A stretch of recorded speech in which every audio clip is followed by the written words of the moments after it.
All right, welcome to G2 Podcast number 4. We've got Rick and Steve. Started it already. And Marmar's not even here to mess it up. Well, that's staying in there because I ain't in Ricky out. Steve and Ricky Pickle Steve. Rick. No. Oh, wait. No, it's Ricky Steve and Stevie Rick. Yeah, that's right. Yeah.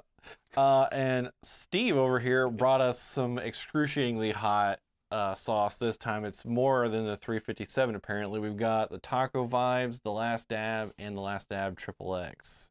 So we're going to have some fun with that if we can get there. So for every topic we have, we'll eat one wing. So if you want to go ahead and grab some wings or a wing, we'll get started. So we're going to start off with your history with G2, how you found us, why you joined, how you got your call signs, and stuff like that. Well, who we want to start? Me? We'll start with you, me. Rick. I started talking. So Yeah, since you started talking. history with. Oh, wait. Airsoft or I'm sorry. We have to do the first sauce, and then Oh, and then you can start talking. okay. are we starting with?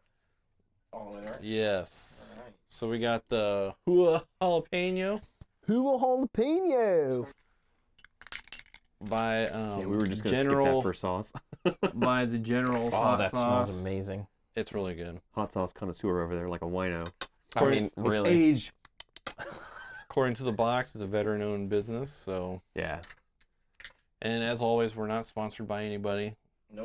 I mean, if they wanna. Yeah, if you want to reach out and sponsor us, we'll do it.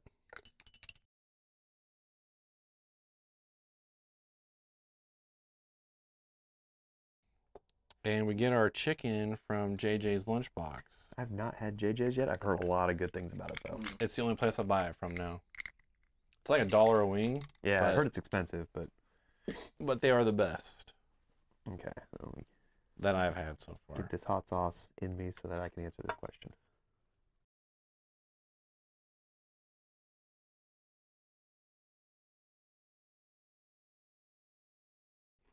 Got a good flavor. That's pretty fantastic. Yeah, we're good.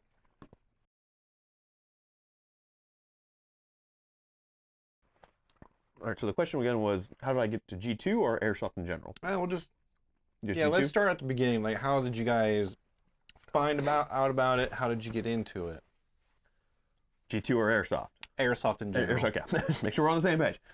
So, when I was younger, I played paintball, and at Houston Woods, which apparently is now gone. We were talking about paintball fields and things disappearing, and it's gone apparently. I didn't look too deeply, but where I looked, I couldn't find. And I played with my friends. Actually, the first time I played paintball was with a church group, and then all the rest of the time was me playing at Houston Woods, and a couple times with some buddies at Houston Woods. And then when I left Ohio to move out to move on to other things for a little while, I lost all my gear. When I came How'd you back, lose all your gear? I left it in Ohio. My mom made it go away. When I was a kid, when I was playing, so like, it also wasn't good gear. I just want to point it out. I bought it at Dick's Sporting Fair Goods, enough. and if anyone knows buying any airsoft, paintball, anything from Dick's Sporting Goods, kind of subpar. So I didn't have it when I got back, and so I just never really got back into paintball, even though I was always kind of interested in doing it. And then I met this idiot over here, and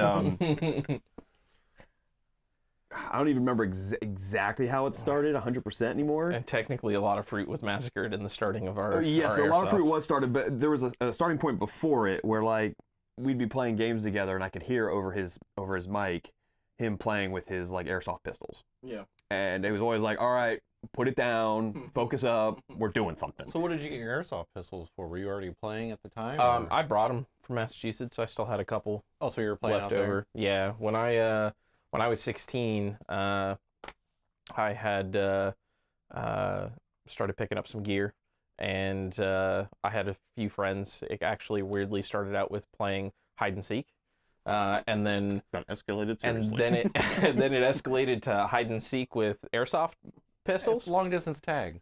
It really was. There were rules and such where the person who was it, had the airsoft gun, and if somebody that was hiding shot the person who was seeking, they had to wait an additional like 30 seconds, and the person could run away and hide again. So you really had to sneak up on people.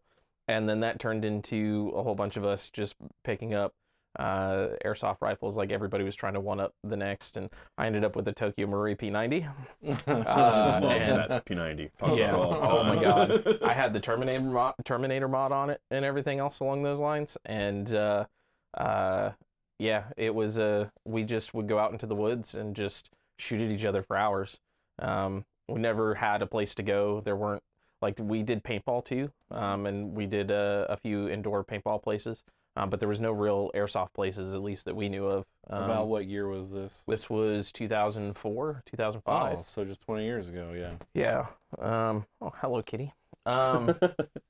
So, yeah. So I just had some gear left over, and we'd be playing Destiny or something like that, Something like and I'd have it on my desk and became kind of almost like a fidget toy. Yeah, Just constantly waiting we'd or be whatever. like sitting in like waiting the loading screens or whatever, and I could just hear like the slide clicking and Yep. releasing the mag, and it's just like, come on, put it down. Doing a trippy over there. Yeah, pretty much.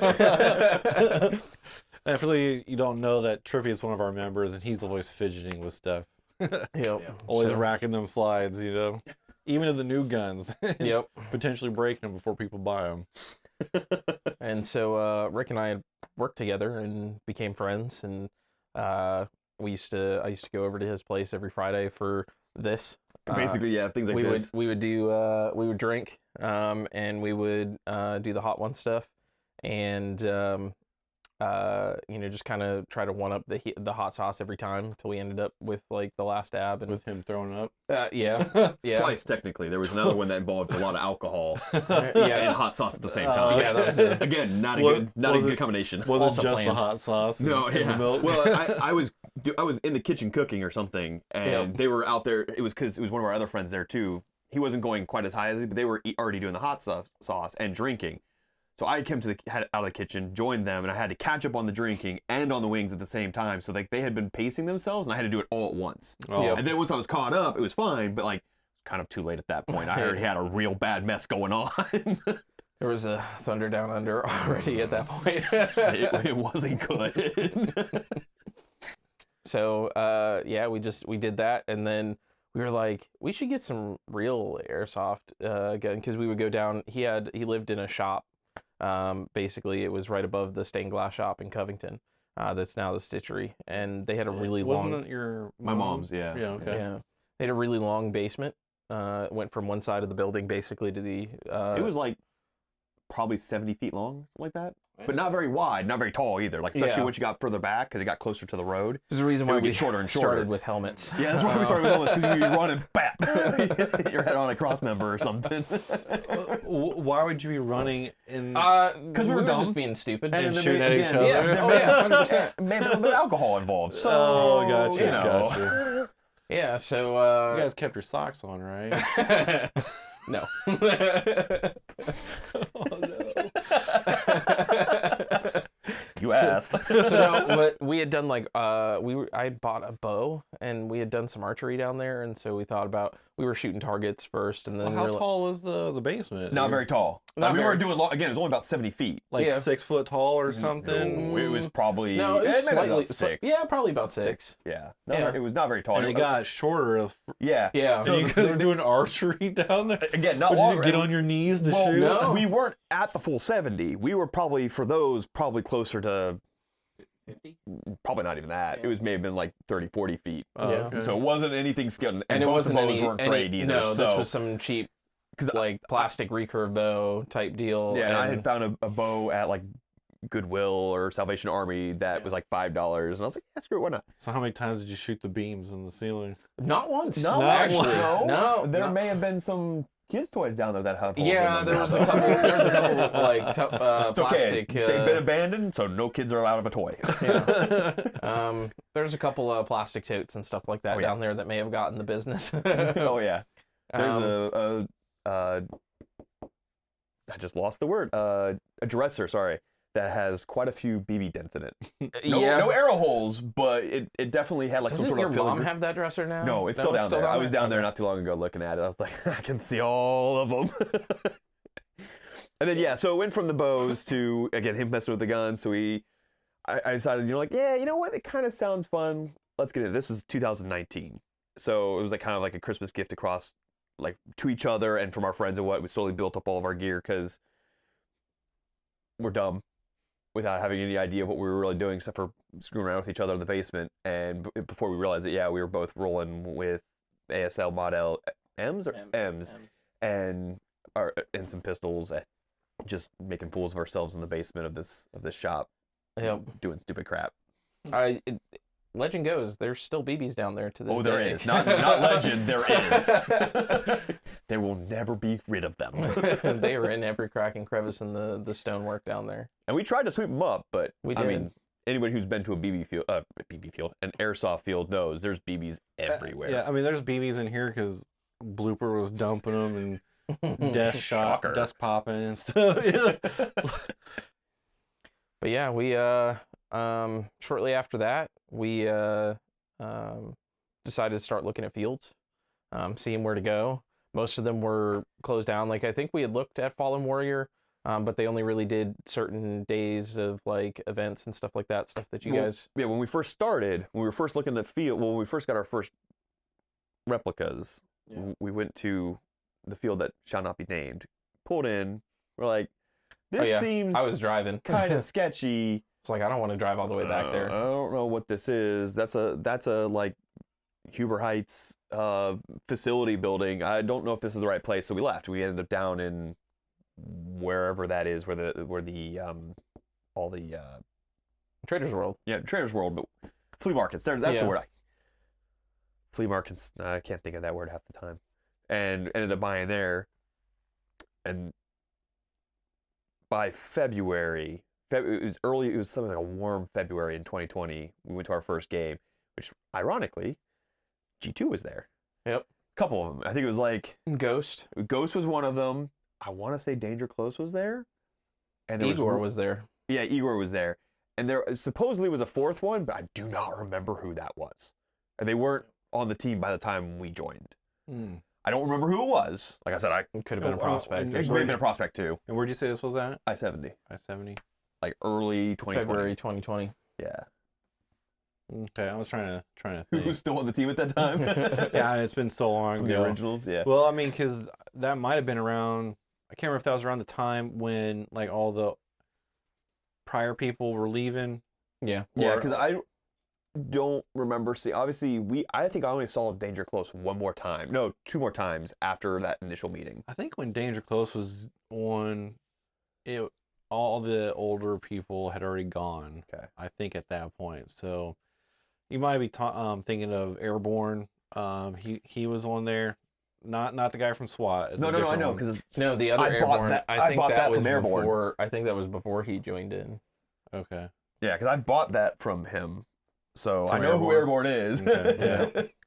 Loudermilk. Yep. Yeah. I don't remember. Like I said, I'm not even sure there was a fourth one. It's pretty hazy. That's 4 years Yeah, ago it was a now. long time ago. Yeah. Almost 5 years now. We're in 2025. Yeah. So we played, and then obviously COVID hit, and that was also the day his ASL ate itself.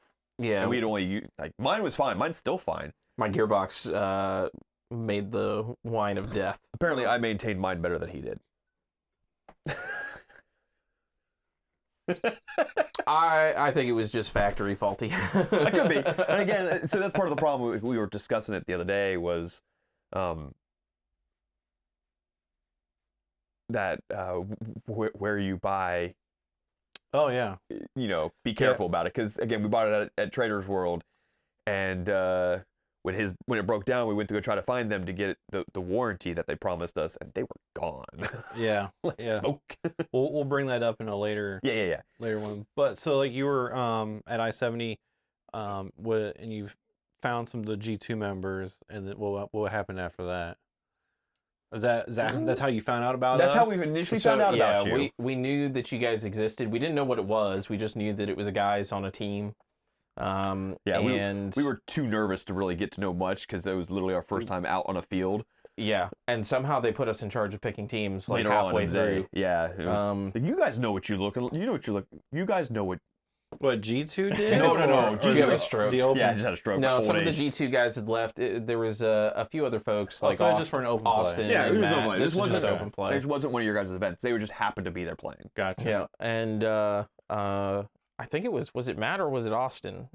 I think it was one of the two of them that was like, "You guys look like you know what I'm you're old. doing. You guys run the teams this time." And we were like, "This is our I first don't day know playing." any of these people. I know that guy because he came with me. That's what happens when you show with like $1,000 worth of equipment. Wasn't that much? It wasn't. It really wasn't. We'll talk about that We'll later. talk about that later because I brought some of the prices on that. But yeah, I mean, we showed up pretty well geared. And we just jumped in and played and had fun. You know, we didn't really hear about G2. Like we knew they existed, but didn't really know what was going on until we looked at our going to our first event. You know, and you know, some of the folks there at the field had kind of been like, you know, those are, you guys don't really want to try to get involved with them. They're all, you know, former military guys. They only allow you in if you're former military. They're kind of elitist. You know, they're kind of supposedly, elitist. and That's really crazy because like that's how it used to be Yeah. back when it first started. yeah, But I mean, by the time you guys came around, like there I was think- basically I think nobody except for you. Sarge Pretty was much. the only one that was on there that was Yeah. in the military. Well, they were saying like And military you. and That was ex-military, it. so it was like you and Sarge, and that was basically it. Well, Yeah. airborne technically, because I think at that time he was part of the team. Well, I mean, prior to me joining, like there was no military people on there Oh, aside you're from saying- Sarge. okay. Yeah. yeah. And then he got me and Luke on, and so on and so forth after that. But Well, I mean, that's just what we were told was like, not Yeah, necessarily it's stay not- away from them, but like, you know, oh, you don't want to be part of that team. We weren't even necessarily looking to be part of a team at the time because, you know, this was still fairly early 2020. Obviously, COVID was going on. You couldn't really play a whole lot anyway. We had just started playing. I know. We had no idea what we were he doing. just saw it. He just saw it. The G-2. He just saw it. He hasn't seen the other thing that you're doing yet, but Yeah. yeah, oh, is it on your kit? I mean, it's on a piece of kit. we got that. I swear. Oh, to I God. guess we'll pull this up now. Should we have a we ritual got- burning right now? We got. I never got See, one of those. The By the thing way, is, like, those patches were nice. they were. I never got one. Well, it was because you know who was the one that ordered them for everybody. Right. That was definitely part of it, but apparently he also didn't agree with my call sign. So that's part of the reason why he never made me one. That's this one? Well, I mean, that's I got it on the back of my head too. yeah, it's pretty stupid. The heavy sigh. I mean, like, just take off the last letter. You Yeah. know? Why, I don't and that's know. fine. Why was it needed? It really wasn't. Because he's the one who told us to the do thought it. process was that we'd had team A, B, and C, Mm. and we had never officially like Did we? I don't remember there being a. Well, at least No, by the because time we even all came his along. stuff said C. Yeah. yeah, but it's because And he was A. we were discussing it, but we never formalized it. You know, Yeah. It never made it an actual thing. But he Right. started just ordering patches and everything for it, and I was like, Somewhere, I'm not sure where they are, but he had given me like a whole handful of patches for like Bravo 1, 2, 3, Mm-hmm. because like this was obviously before I became Bravo 2 lead, but like when I first went to Bravo, he gave me a whole bunch of patches. I'm like, I don't know what I'm going to do with these. I'm like, he was just constantly ordering patches off of Amazon. yeah, Yeah. yeah. But yeah, he's the one who told us to do the dash. And as much as you, and you know, as much as I have some issues there, Well, I mean, it's just, it drives it's you nuts, not, and that's it's why I not do in it. it's not even in anything. It's It's never not. been around. It Nope. was never in a document. It was. Nope. It's It okay. was It's just. there. It's okay. Poof, Blooper there. and I will keep it alive forever. I just don't like to be reminded of a pedophile. So apparently, you guys like to keep reminding me of that. And Blooper, don't forget Try to- Blooper. Try to guilt them into stopping it. You know. Yeah, but it's funny to watch him get all heated about it. So Not much in this world that gets me heated, but that's one of them. it's not the hot sauce. Yeah, so with hearing about us and stuff, last I remember, like Clayton was trying to talk you guys into it while at Fallen Warrior. So yes, that's where he initially Yeah. picked us up. But we had gone to a couple of the, or at least one of the Explosive Sunsets at I-70, and we had played with him back when he was Cowboy. Yeah. Yep.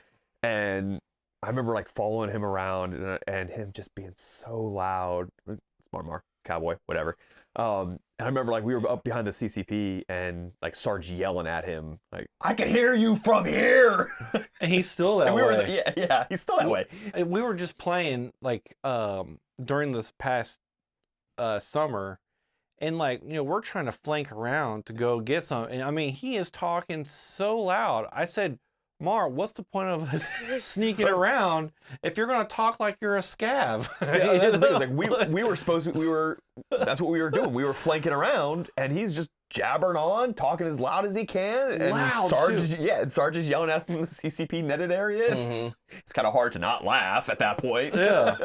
I'd be like, use your whisper voice. We're like this far from each other. Right. Well, that was probably our first, like, I would say probably our first, Event. not necessarily event, but I mean, yes, it was our first event, but that was our first, like, really positive interaction. Because it was Mhm. like, this goon, he's obviously not super serious. We love Marmar. to Yeah, we death. do. We really But, do. I mean, As much as we love to give him shit. we all got something. Oh, yeah. Except for me. Yeah. Seven But yeah, inches, 7 so- centimeters. So then we went to Fallen Warrior, and yeah, while we were there, it was like between games. Like because obviously Marmar at that point he was Marmar. We missed out. We were camping, but not at Fallen Warrior. We missed out on whatever he did to get himself Marmar. We know what he did, talking too much. Yeah. Well, Um, turning everything into him. Yeah. So Syria's being bombed. Well, I bombed the toilet the other day. Like, what does that have to do with it? it's not even part of the conversation. So he was obviously reffing because he was part of the team. He was part of the team at that point. Yes. Yeah. And Steve and I were down. We were in Lower Town, and we had been holding it basically all day. That was the day you guys had to basically pull Tan Team to Lower Village and let Green Team take the field, because I guess like across the whole thing, Tan just had it locked down. It was just the two of us holding Lower Town. Well, I mean, so Explosive Sunset is designed for one team to actually win. Right. We force everybody to fall back. That's why like a defensive team only has like so many lives and they have to fall back to the next. So it's a stage thing. Right. Yeah. It was just like it was at that point like basically the whole field was still under Tan's control, including where we were. I mean, we were where were we? We were at. It's near Lower Town. It was like that area, like on the other side of the river. I want to say it was. It was that hospital or whatever. I think it's right across that river. Yeah, because it's Yep. down the hill from the ammo. Or was that the Chow Hall one? Chow Chow Hall. Hall. It was Chow That's Hall. what That's it what it was. was. I was gonna say something to do with food. Yeah. We had held Chow Hall basically all day, just the two of them. I mean, there was a couple people that would come through here and there, but it was us basically all day. And Marmar would walk through and he would wave or whatever. Be like, you still got this place locked down? Yeah, we're still here. And then it was after that we were done. We went to meal, and he came and sat down and started talking to us. And we were like, we told him at the time, we was like, hey, we were told you had to be military. He goes, I'm not in the military. Obviously, this was before he joined up and went off. Yeah. But like, we're like, oh shit. Okay, yeah, maybe. Yeah. And it was kind of, for He a was few like- moments, it was kind of us thinking about it. He was like, I'm going to go get Sarge. He pulled Sarge over and started talking to us. And I think it was like 30 minutes later, it was like, all right, we're prospects now. Yeah. It was pretty much just like Exactly that. Yep. Yeah. And Yeah, we 'cause left, I remember we left. Marmar talking about wanting to get you guys on, and you guys were sitting over on a picnic table. Yep, that's exactly And then he right. came over and was talking to you guys some more, and then came back to me. He's like, "Yeah, I think these guys they really want to join Yep. and stuff." And I was like, "Well, hell yeah, get them on it. If they really want to do this, then This was let's before get the 'em moment on." in the day when we went back down there and I shot you in the neck when you were up in the tower. Oh yeah, I literally He's just like peeked bright. up for half a second. Snap, BB. Yep. I was trying to set bright up the- yellow vest, right? Made you rethink The- your decision to let us join. bright yellow vest, like the "Do not shoot me" vest. Yeah, well, And- it was a but in my highly- defense, I couldn't see because you were Yeah, up in the in the tower, tower, and, yeah. You only saw my And- helmet. and that was a tower that we could go up into. Yeah. And We weren't so allowed at the time, though. we weren't 'cause well, we had the and fireworks up there. I couldn't remember whether or not we were allowed. Yeah. All I heard was the noise up there of somebody talking, and I was like, I looked at you because that was right across from Chow. Yeah, because a we little were ways. in Lower Town Yeah. at that point. Yeah, Yeah. And that so was after you'd pulled us out. yeah, so we were peeking, and I saw the top of your. I think you were wearing your. I was your wearing my hat, ball cap. Your hat like this Yeah, one. yeah. You couldn't see the vest, and I just happened to peek up And he just peeked enough. up, and I had him right. Just, I was putting a firework right here, and I was like, zap! It's like, oh shit! What the? And I was like, oh, sorry. Luckily, I have my Oakleys on too, because man, Yeah. So, yeah, that was a good time. yeah. I forgot all I forgot about that that. until we just started talking Yeah. about it. Some good times. Yeah, that was a good event too. I think Yeah, that's that was a really good event. I think That that's was a the- really good event. Was that the one that we posted on Facebook that had all the explosions? Yep. and Yeah, Yeah, that the was one. video and the discount Dr. Disrespect yeah, guy, oh my the guy God. with the mustache and the long He hair. looked just like him, and he talked just like him. Yeah. Like that was also where we met Blooper for the first time. Yep. Oh yeah. I'm Yep. not sure. Like I know he knows, but like I don't Yeah. know if anybody else knows that. That's actually where we met Blooper for the very first time.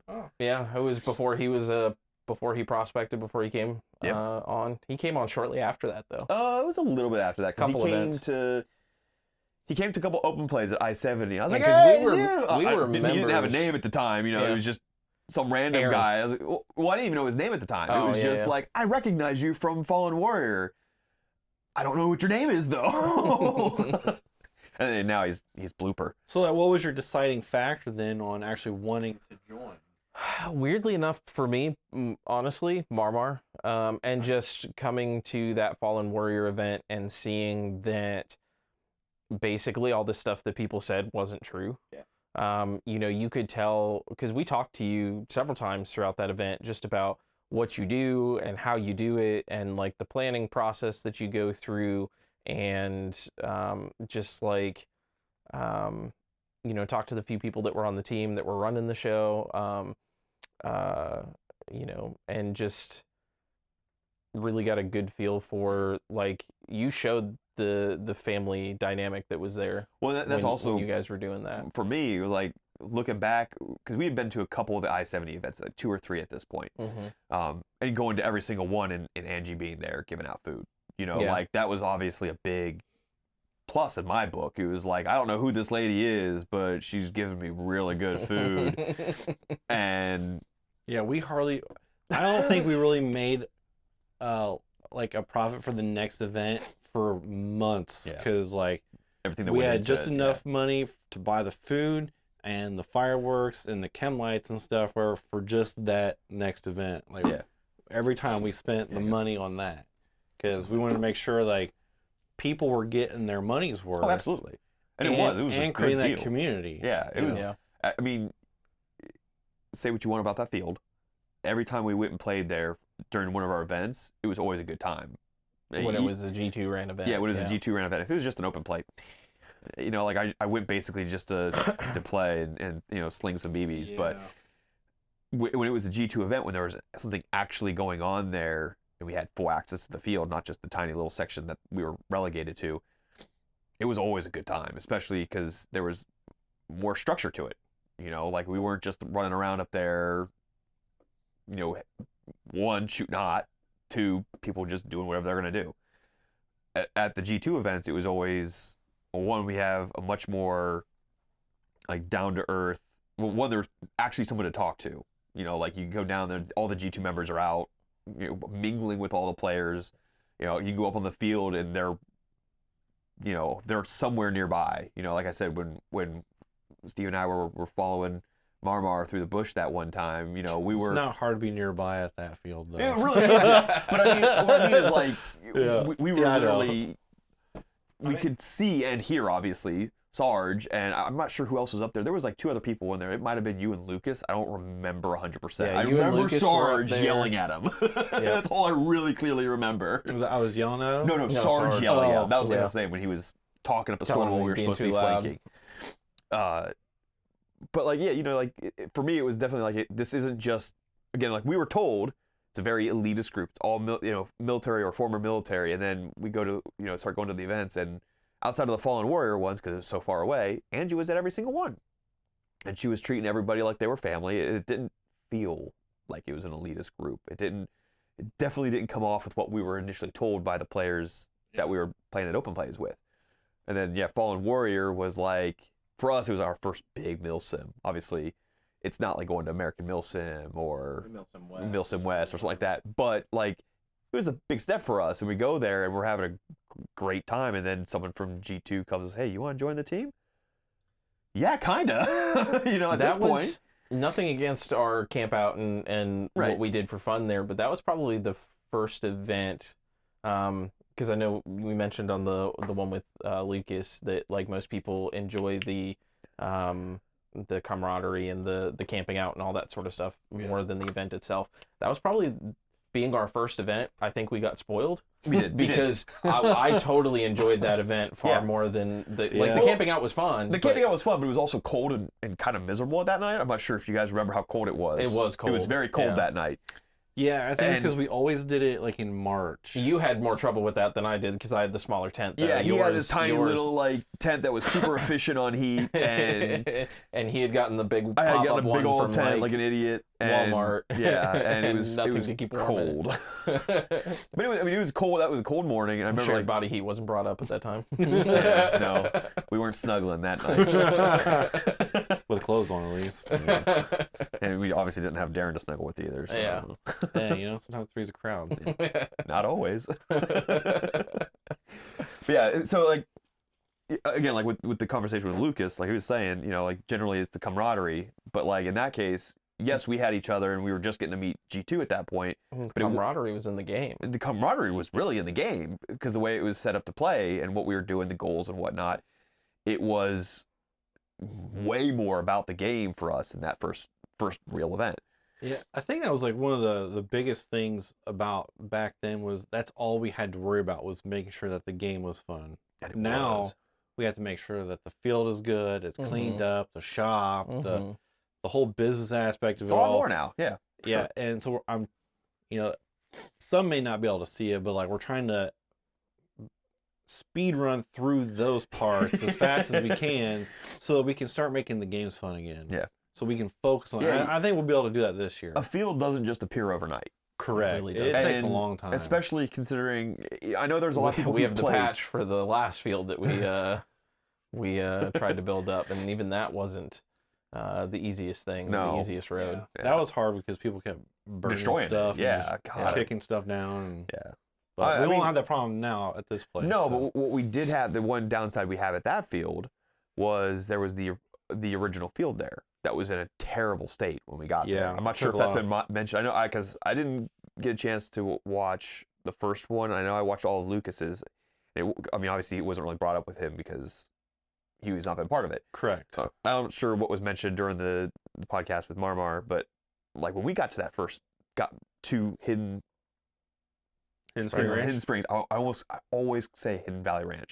Always do it. It's terrible. It's not ranch dressing. It's not. Every time I say it, I start with hidden and it just rolls off the tongue. Yep. I try to stop myself. Yeah. But like when we first got there, it was most of those we destroyed most of the buildings. Oh yeah. You destroyed most of those buildings. Most Yeah. of them had to be burnt to the ground because they were literally falling apart and unsafe. And Probably like 25% to 40% or whatever the buildings were still there, and like even now, like one's halfway falling down. So Yeah. we gotta clean that up when we go out there again. so like it wasn't just us going out to Dayton Battleground was rough, but it was pretty much a blank slate except for being covered in snow when we got there. Yeah. Literally covered in snow.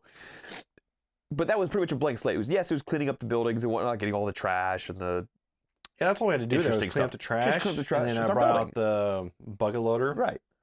the skid steer, so I could make those above ground trenches in that back Still area. love those. Yeah, we're gonna redo that Yeah. too. Can't Yeah, we just gotta get there. He's got like a lot of stuff up front. I think that needs to be probably like brought out back down there on the field, and then we can make those above ground trenches again. So that I want to see about like talking him into allowing us to like get some, I don't know, like clean fill material or something like clay or Oh, whatever, yeah, and yeah. just be able to stack that stuff up and run Yeah, it'd be good because trenches. the trenches were some of the best dynamic play we had at Battlegrounds, I feel like. I mean, yeah, there was definitely stuff going on in the buildings, but I would have liked that spot to have been like 4 times bigger. oh yeah, if it That'd was have even been great. bigger and a bigger maze, oh yeah, it'd be great. Because I mean, there was always something going on in those trenches. And Yeah. like when we did Explosive Sunset, when when you were with the players, as I usually was, being part of the EOD, like, or now combat engineers, I never was one of those. I was always EOD. Like following them through those trenches while they were fighting with G2 to get to the objectives. Like that was the scary part, was going through those trenches, because you never know if there's gonna be a G2 member around that corner waiting for you. It's Yep. dark, it's quiet. All of a sudden you come around the corner and you get lit up. Yep. Yep. Well, so we might not be able to do like above ground trenches out at the field, but I got the authorization to like bring in some vehicles and stuff like Yeah. that, so we could still like do. What the heck do you call it? Like pathing. Yeah, almost. a pathway. What's it called? The place that has all those wrecked cars, salvage yards. Salvage yard, yeah, There you yeah. go. So Junkyard, yeah, do salvage yards, something yeah. like that. Yeah, that'd be cool. It's something to, because there's so much open land. Like I haven't been down onto the field in a while because I've been busy. We'll get to that.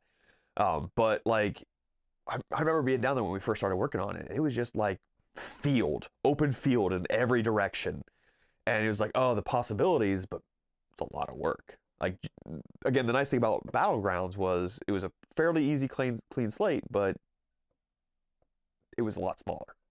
It was a lot Yeah. less for us to do Yeah. to get it up really going. Yeah, that's why I was telling the guys this past year is like we really need to focus on an area of the field rather than the whole field, because Yeah. then you'll end up like Starfield, where it's so massive but only an inch deep. Yeah. Yeah. You know, like we need to fixate on a small portion of that map and make it a foot deep. You know, in character, in being able to role play, or 7 in inches deep? detail, stuff like 7 inches deep. Yeah, 7 inches deep. Yeah, because like I said, you know, we could do something a little bit over here, a little bit over there, and you would never know. Right. Yeah. Because Exactly. it's There's just so 180 much. acres. Yeah, Yeah. it's so big. And I know like a lot of people want us to get Browntown fixed up and all this. Well, I mean, it takes a lot of money to do that stuff. Like the one buildings that we just put out there this year was probably like $10,000 worth of building. Right. You know, it's just, dude, there's like a hair or something. It's driving you nuts.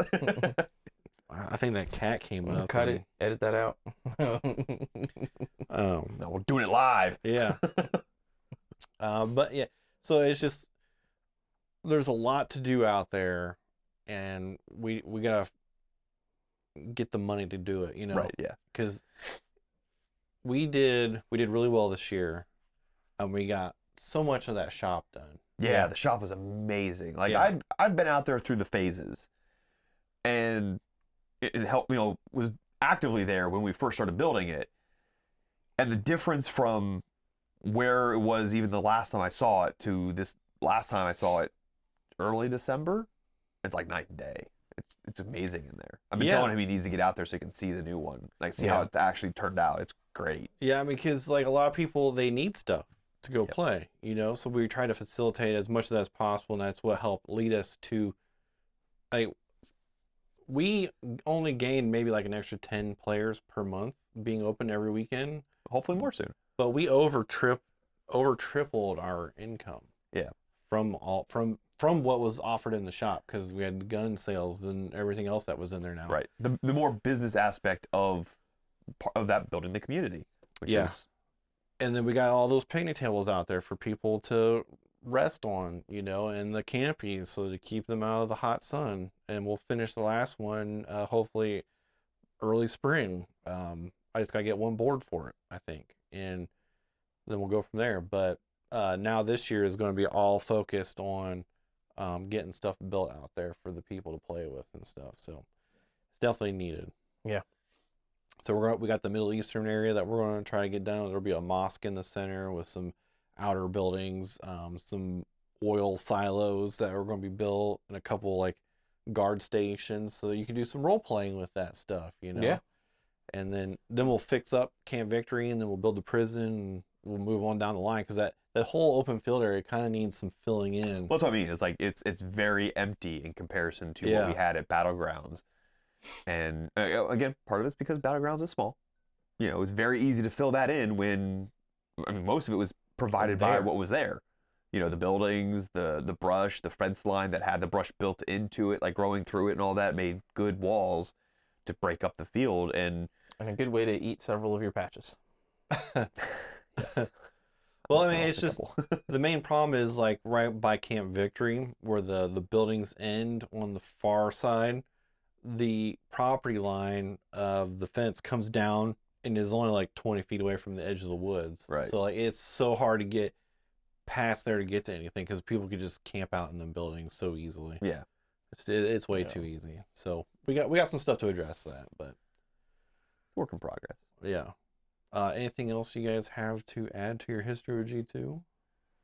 Mm. Otherwise, it's on to the next sauce. Let's go. Let's do it. Yeah. All right. Put that back up. I ain't there. stirred. And that's Danger Not Close. yet. Danger close. Right? Of course. Brought them up, and now we're gonna put them down. Yeah. And while we're doing this, we'll discuss the best memory of Airsoft and/or G2 or whatever, you know. I'm still on the fence about this one. Yeah. I'll take the first one. Yeah, please. First crack at it. Please give me a moment. Get your sauce in your mouth, though. Yeah. Well, you got like a lot of them or something, or I'll wait till I got my sauce to answer that question. I mean, technically, Steve's supposed to be starting this, but yeah, I do have a lot of good memories. Okay. I do. I Get really your do. sauce in your mouth first. Yeah. I mean, I'm not giving you a memory. I'm just saying I got a lot. Yeah, I mean, there's a lot of good memories with Airsoft. A lot of good memories with G2. Honestly, not to backtrack, but I think that Fallen Warrior has to be the best memory for me. Whether it's, you know, us being like Army of Two down in the Chow Hall and holding that, and like it wasn't just holding it against a couple scragglers. We had a point where the entire team was coming down the side of the mountain. And a whole line of people. Yeah, and it was last. 3 of us. I think Blooper had come through at that point. I don't remember who it was. It was definitely somebody. And we had the discount Dr. Disrespect guy. It's terrible that we never got his actual name. I think we even called him that We did it to his face. straight up, and he was And like, he loved it. "Yeah, this was before all the bad stuff." Obviously, happened." before the bad stuff happened, but you know, he probably doesn't love it now. But you know, just holding that area, not having it, like making sure nobody could take it from us, and you know, just kind of being battle buddies there. And the ending of it was hysterical with that. I don't know if you remember, but do you remember that same guy who was the discount Dr. Disrespect, walked out onto the field to go blow the charge, and he walked out acting like he was hit, like he just had his gun down, you know, whatever, and just walked straight onto the field nonchalantly. Oh, I do remember that. And Yeah. everybody just assumed that it was somebody that was out, and he walked up to the thing and set off the charges because, like, the other team kept us down in that trench for a while. Like, it was getting to the point where we didn't think that we were going to be able to blow the charge and win. Yeah, And- time was going real quick. And we literally all had kind of a powwow down below, and he's like, I'm just going to walk out there and see what happens. And so literally he did. He had his gun down by his side, just walked straight out there, strolled into it like he owned it, and set off the charge. Well, because that was at the point I where remember they that had- happening, but I just don't remember him. Yep. Because that was at the point where you had cut off our lives because we were, again, dominating the field. Yeah. And it was just like, well, if we rush up out of here, we're all going to die. You know, we're going to walk into a hail of BBs. And I think that's that's basically what it was. It was just like, well, if I come, because we were all having to go over, anybody who was dead had to go over by the tower and sit out because we were going to blow the explosives off. Yeah. So we had, you know, we wanted to have everyone where they could see it. I say we, like I was part of G2 at the point. I guess we were prospects at that point. Technically, yes. At that point, we were technically prospects, but so yeah, it would have been. I can see how their confusion was. It was like, oh, it's just he must have gotten hit. And he was just walking on out, and then it was, and then it was over. Little do they know they didn't look for the dead rag. And then look for the dead rag. You know, it's important to look for those things.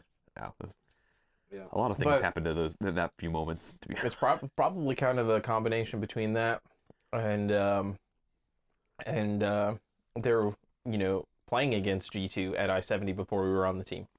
because G2 being a team had this like stigma amongst everybody of being super good, like not a negative thing, just really good players. Yeah. You know, and you know, obviously there was some of the comments that were made before, but you know, that did not take away from the fact that G2 folks like were almost sought after on the field to, you know, take the glory of taking Yeah. them out, right? Like taking a scalp or something.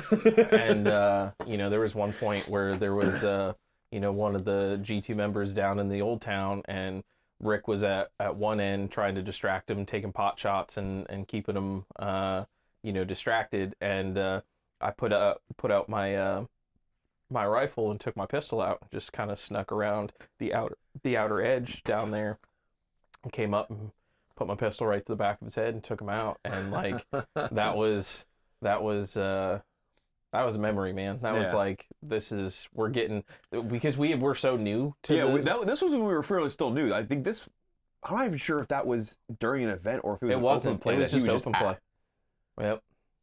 And There was a few G2 members at, and it wasn't the very first one mm-mm. that we went to, but it was like one of the ones later, Nope. and that happened. I remember. Yeah, I remember it pretty well. Yeah. I had him pinned down, and he had me pinned down. Neither of us were really going anywhere, Yep. but he didn't know that's exactly what I wanted. He didn't know there was two of us. And so that was that was probably my best two memories, honestly, of Airsoft. Outside of like the day we officially joined the team, and probably our first actual event, first Explosive Sunset at Battlegrounds was also probably a big that day. So I really miss the days when we had Daniel and his brother and Yeah. everybody, because like the people that Igor actually and role Mocha. play, Yep. yeah. like they, Oh, yeah, those two are good at Dude, it too. it The was Russian so accents they good. would do. Oh, it was so Yes. good. They'd be just scream because again, I was EOD, so I'd be like following behind the players, and I could hear them yelling in Russian, Yeah, 'cause Russian accented. yeah, 'cause I literally would tell everybody, look, you're just supposed to be out there and act like you're kind of a dumb NPC, and that's exactly what they do. They just walk around. Like, Nova Scotia. They just And I'd be walk following around. behind them, behind the players, and I could hear them yelling, and it was everything I could do to not laugh. Well, that's where I would be like, did you hear something? Must have been the wind. And it must have been the wind. And to be honest with you, I think that makes for some of the best It really does. games I for really the does. customer. Yeah, I really wish we kind of had some way to do that more at the new field. I mean, Well, it seems like a lot of people nowadays are trying to take it way too serious because they're have thinking, G2 being the op for again. yeah, even our guys to an extent like want to take it too serious. we gotta we knock that off. yeah, we gotta rein it back a little bit. I Yeah. think because everybody's too focused on milsim Right, and I get when it's that. really not that big anymore. the in our milsim local area. the milsim is the first part of the day where they can go as hard as they want to go.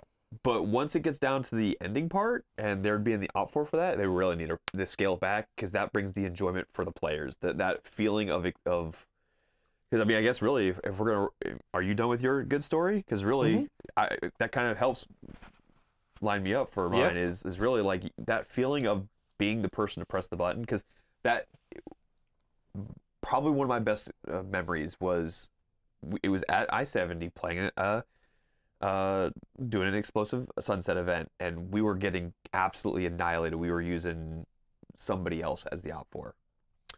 Yeah, not. Do you know what I'm talking about? Yeah, Yeah. I can't remember their I name can't for remember. the life Yeah, I of me. can't remember who they are. We all know who they're talking about. It begins with an M. That's all I can remember. Yeah, and I just we were getting just absolutely shredded over and over and over again. And I just kept pushing forward, and one G2 member was walking past and said, "Don't give up." And I'm like, "I'm not." As I'm running back in from respawning again, and being the first person to get.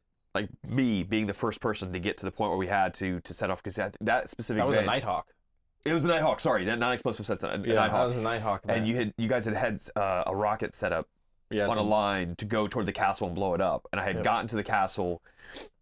It was just like hunkered down, not the castle. I was hunkered down behind this wall, where you had it set Was up it at. the boat I don't remember. It wasn't the boat. There was No. like a kind of like a weirdly shaped wall? wall, and I finally got in there, and being able to hit that button to set it off, like being that person to set it off and seeing my handiwork. But yeah, Yeah. yeah. See, That like first time was great. that's why I really like the role playing roles, Right. and it's kind of hard to find people that want to do that because I think they just Want to be the best. Yeah. yeah. no one ever there's was. main character syndrome problems, Mhm.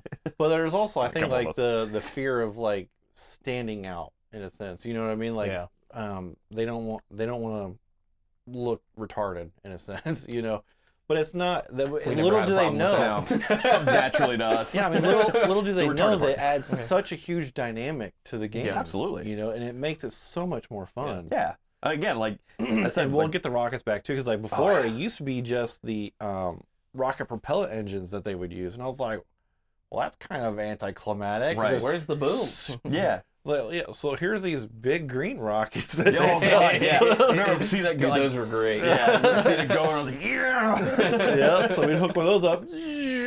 Boosh! It was like that's what people want. You Plus, know? like all the mortars that were being launched off at the same time. Like it was a lot going on, and it was just, it was, in my opinion, like perfect. Like yes, what we did at Fallen Warrior was a show. It was big and awesome, but for like my personal memory of like the best one. I mean, there's obviously a lot of good things and a lot of like. Well, there's another reason why you don't like that Fallen Warrior event, but we'll talk about that one later. Well, that's not so much. I mean, it's not a great memory, but not the worst. Painful, but not the worst. But just being that person to actually press the button, like so, like when I was doing EOD, having had that feeling, it was like whenever I could, it's like if there was a kid, like a first timer or a kid or whatever, I'm like, all right, come on, we're gonna blow this mortar. You get to press the button. Yeah. And When we making get that kid's day. We're going to get some more multi-story buildings out there eventually, and you will be able to use the rockets on those. Yeah. Because I think it's going to be cool. Like, say you got a 2-story or even a 3-story, and you got 4 guys just hunkered up in there, just pegging people or something. Right. Make it a mission where you could, at any point in time, points you could earn, whatever, you get a rocket, you can put it on the string, light it, boom, and it cleans out the building. Yeah. You know. I mean, I think even just for the story aspect of us, like again, if it's a G2, OPFOR, and they're up in the tower, even playing that up as the G2 members doing it, like obviously not falling out of the building because that's a long fall, but Yeah. playing it up, again, it that was a lot of what our original. It was a little bit of showmanship that we were putting on as well when we were doing those events. Like the first Fallen Warrior that I went to, where I was officially on the team the whole time. I spent the entire time playing, and I had a great time blowing stuff up that day. And while that was a great memory, still that first time of firing the rocket off toward the castle has a special level to it. And that's why, like I said, when I was doing the EOD stuff, Yeah, it was a challenge for one. well, it was a challenge. The number of times I died just trying to get there. Yeah. I was right And then- behind you, man. The whole time. Nasty. It was we were running into a blender. And people were quitting and walking off the field because they were. were just getting tired of it, and understandably, but I'm also a very Yeah. stubborn person, and I did not want to give those guys the satisfaction. And then once we did that, that initiated the second phase. Yep. Which was the storming door- of the castle. Yeah, storming of the castle, which was also a good Which time. that was It was fantastic. also scary because I want to say it was Danger Close lost his iPro in the middle of that. Yeah, Somebody, I'm Somebody pretty did. sure it was Danger Close, but yeah, like but everybody stopped. and yeah, did it what stopped they were real supposed quickly. to. The second, Because once we get the prison rebuilt, it's pretty much what we're going to redo with Awesome. that. Yeah. Yeah, But bring it's that going back. to be a while. Maybe by the end of next year or some. It depends on how fast we can get money. get to the do money, it, get you know? the Yeah. everything built up. Yeah, Yeah. it's hard. 'Cause like I said, from now on, unless there's a need for something at the shop, like Shop's done. it's done. Yeah. Yeah. Because the tech shop thing is pretty much done. If only the tech was good. Yeah. I mean, the shop's 95% done. Yeah. So, like, I just got to put up some blinds and stuff so we can stop putting that one thing up in the window. Oh yeah. But it's little stuff. And then that means the rest of the money, aside from keeping the shop supplied, is going to go towards building materials and getting that done. Yeah. So, like, it's on now. It's a matter of just getting it built up and Well. making it fun. Hopefully we can be part of that again. Mhm. I'll have to show up first. Yeah. I mean, I am not much better. I mean, most of the people who are probably watching this don't even recognize me. Yeah, I mean, most these of the time I two was are around. on our reserves, and basically what that is like life just became too busy, so they can't attend to meet the requirements, and they're still in good standing and stuff like that. So they're just on the reserve status. Any other parts of the good memories, or any other good memories? I mean, every time we like, you know, like I know Lucas talked about it, every time we went anywhere together God, was a the good hotel time. rooms and The hotel farting in rooms. the middle of the night, or the time we went to Wait, is this the the time one we- where he blew up the? There's a reason why I'm not allowed in Wisconsin anymore. yeah. Do you want to tell? Do you want to? Sure. So this was after. Because I was just the getaway You driver. were just the getaway driver. We had gone to some sort of diner, breakfast place around the corner from the field at Bristol in Wisconsin. I can't remember what was that place called. It was Black Ops. Black Ops, yeah. And Which we dominated the entire we game. did. That was also a throwing great it out memory. there. That was also a great memory. That's the greatest thing. Like when we can get us all together. Oh my And God. we go out to a field. Like we are a monumental force. we are machine. Absolutely. We play together so When- much. We work together so much. That, When we actually play together. 'Cause, When we like, played together. like, And that was like the one time, because I remember listening to that during the first G2 thing, you were talking about that, and I was like, then there was Bristol where we actually did, and we just rolled. yeah, we it literally wasn't held until the we field. went to lunch and then once we went to lunch, came back, the we're like, what entire happened? TAM team fell apart. Yeah, what happened? We were only gone for like an hour. And then we came back and took it back again Yeah. and pushed them back to their spawns. yeah. I think it was just having that like the guiding light of somebody actually pushing through and giving people Yeah. hope again to push and Yeah. actually move from where they were and Yeah, not just one of these Igor days I'll be during able to that just time. be a player instead of being the mind behind it all. Yeah. one of these Well, days. you were having a good time. You were getting a bird's eye view during that one. Well, yeah, you were Yeah. up in the helicopter Yeah, for you that were one. up in the helicopter. Well, I mean, it's like I tell everybody about the Blast Camp one where Yeah. did you guys get to go to I that? missed that one. I missed that one as well. Oh damn, man, because that was such a good time. Because like I think we had like 5 of us there. I heard about it. Yeah. And like everybody was kind of like just moping and groping wherever, and then we went to this the backside, and there was a lot of other people just sitting around. I was like, hey, you guys want to go do something cool? And Let's just go. We probably gathered up 30 players, which is like 3/4 of the dang team, and we just stormed this like one building like nonstop, and we took it up. Before you knew it, they couldn't even get out of their Yeah. spawn. The funny thing about it I is was like, like you got to come together as a right. team. The second you start putting an actual force together, the enemy team, even if they were dominating before, melts away really quickly when they realize they actually don't have the firepower to keep pushing and holding. If you got a lot of people that want to play as individuals, they will crumble against a team that wants to play Immediately. as a group. I mean, we found that out in Georgia. yeah.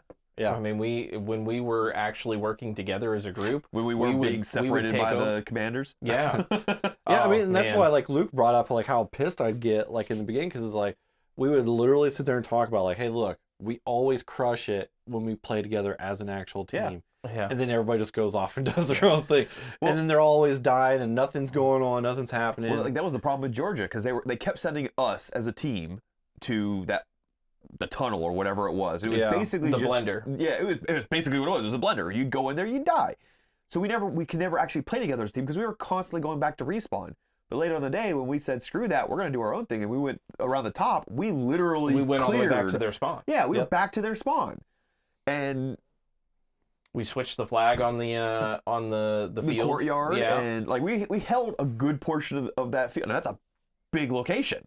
Like Yeah, and Tan team took the whole place almost. when we were going through all the buildings too and everything, we pushed almost all the way Yeah. back to their spawn there too. yeah, you got to do something different than what everybody else is Yeah. trying Yeah. to do because Like I get they the- get fixated on playing on the right side Well, of the field. and for gotta switch it you up. during that time, like one of the biggest pushes we had that day in Georgia was when you went around to everybody's camp And pulled people where together. everybody was like, "Hey, you want to go do something? Let's go. Yeah. we're getting a force together. We're gonna go take go." Yeah, to, you and that's need- when we went through the buildings. right because And we it- took through the entire majority and got most of the data packages and things along those lines that got us points for the Oh, day. I totally forgot about that. Yeah. Where we went around and talked to like all the individual Yeah. groups, and Yeah. we got Well, a huge force together. a lot of them and- were just sitting back in camp Because because they nobody were knew what to frustrated. do. Well, because Yeah. the commander they had were frustrated, the yeah. commander had basically was just sending people to their to the meat grinder while they had like a couple some of them small some of them weren't even giving them direction. Yeah, like They were our just telling them to our go. squad So- commander or whatever had Well, basically. like, in defense of like them, I think there's just a lot of poor communication Yeah, that's what I was saying. coming from the we're going squad leads on up. Yeah.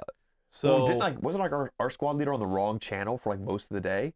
if- Yeah. for half the day, Yeah, he had no or communication. a quarter of the day or Yeah. something. Yeah, it was nuts. But then That he- was still a great event. It was still fun. It was a But we had to bring G2 into it in order to really make it a good event. Yeah. And so like all those little memories. yeah. I mean, honestly.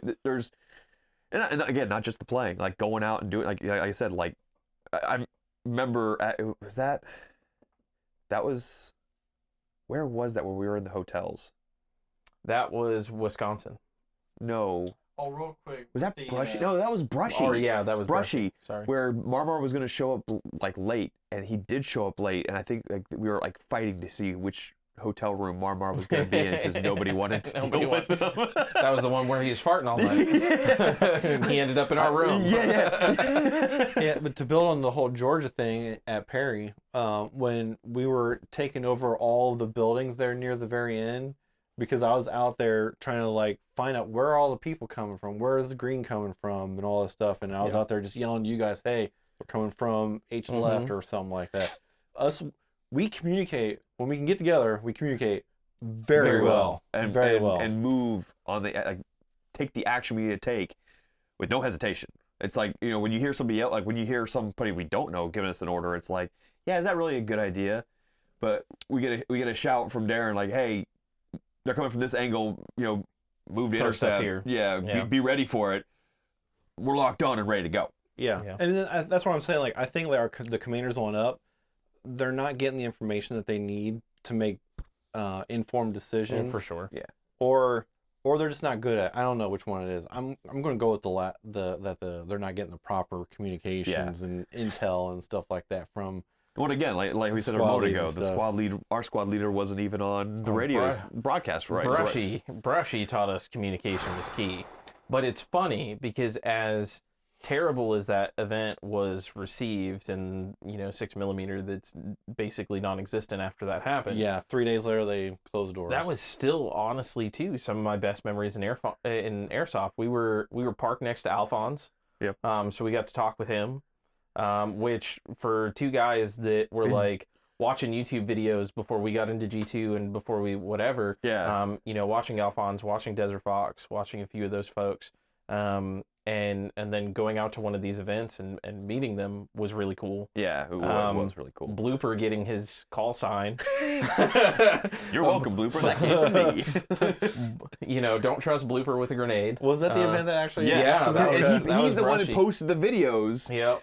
and it was like, And then I couldn't you remember were a when it got mistake sent. with first grenades. he A tried Blooper. throwing the smokes over the wall and missed twice. Yeah, watching him throw it once. Okay, You can- it's a tall wall, and then he threw it again and still didn't do it. Like, oh my Yeah, god. he claims that they were getting like caught on his glove or Yeah, something like that. And then he Excuses. went I and threw the he just grenade and he killed just our throws like a own. left-hander. Is all. It is. Yeah, killed our own APC and like 5 of our and guys. Darren was and behind it. Yeah, Darren Yeah. behind it. Yeah. Yeah, man. The funny thing is, I in that clip where he throws the grenade that kills Darren, you may see me in it, or at least like my shoulder I think or my you glove, hear because I was right near him. Yeah. So I don't know exactly where I was in terms of like bodies, because we were up against a wall in a corner because they were coming through that doorway. And I remember him throwing that. I'm like, what are you doing? It was just, yeah. and then he posted the videos for us. Yeah, And I'm like, Yeah. you could have gotten away, yeah. at least with the smoke grenade. We would have never known about the smoke grenade if you hadn't posted it. I think he enjoys. He enjoys the abuse. Yeah, He does. He's a bit of a little masochist. bastard. I think he enjoys making the mistakes and then laughing about it. Yeah. Yeah, For sure. I mean, he was still a prospect at that point too. I mean, he's one of the only people that I think has kept his call sign he's the only one who's kept his call sign. throughout everything other than you. Yeah. But you can't change mine. You can't change yours. Mine goes far decades further back than Yeah. G2. So Yeah, but I think he's the only like G2. there's no other call sign for It him. really is. I don't know. Diaper sounds like a good one to me. After that After he one shit clip. himself. Like he did that in his seat, didn't he? One of those two. You find the hole in it. I'll see if I can do a louder one later.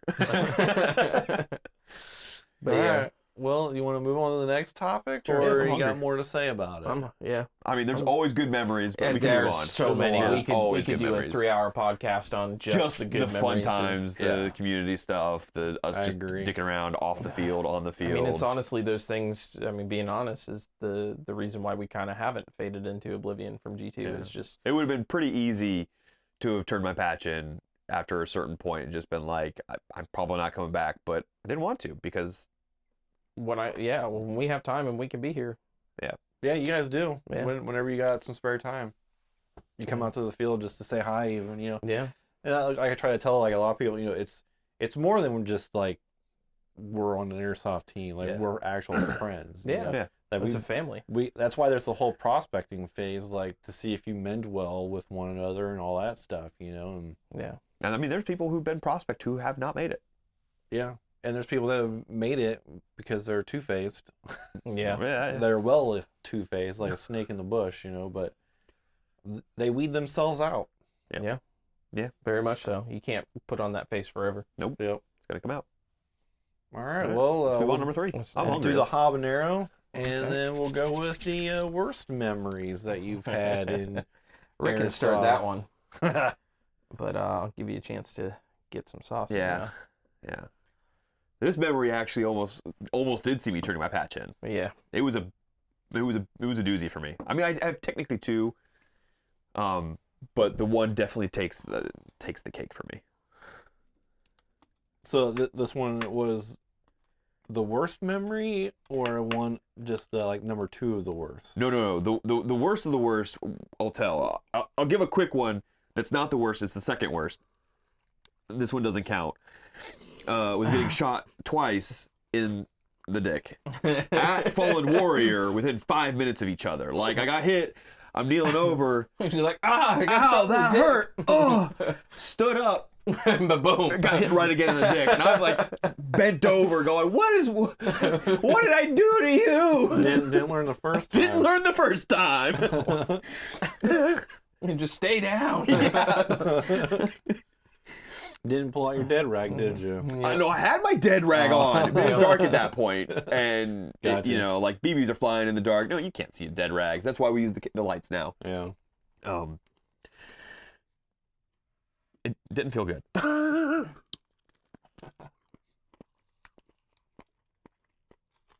That habanero's good.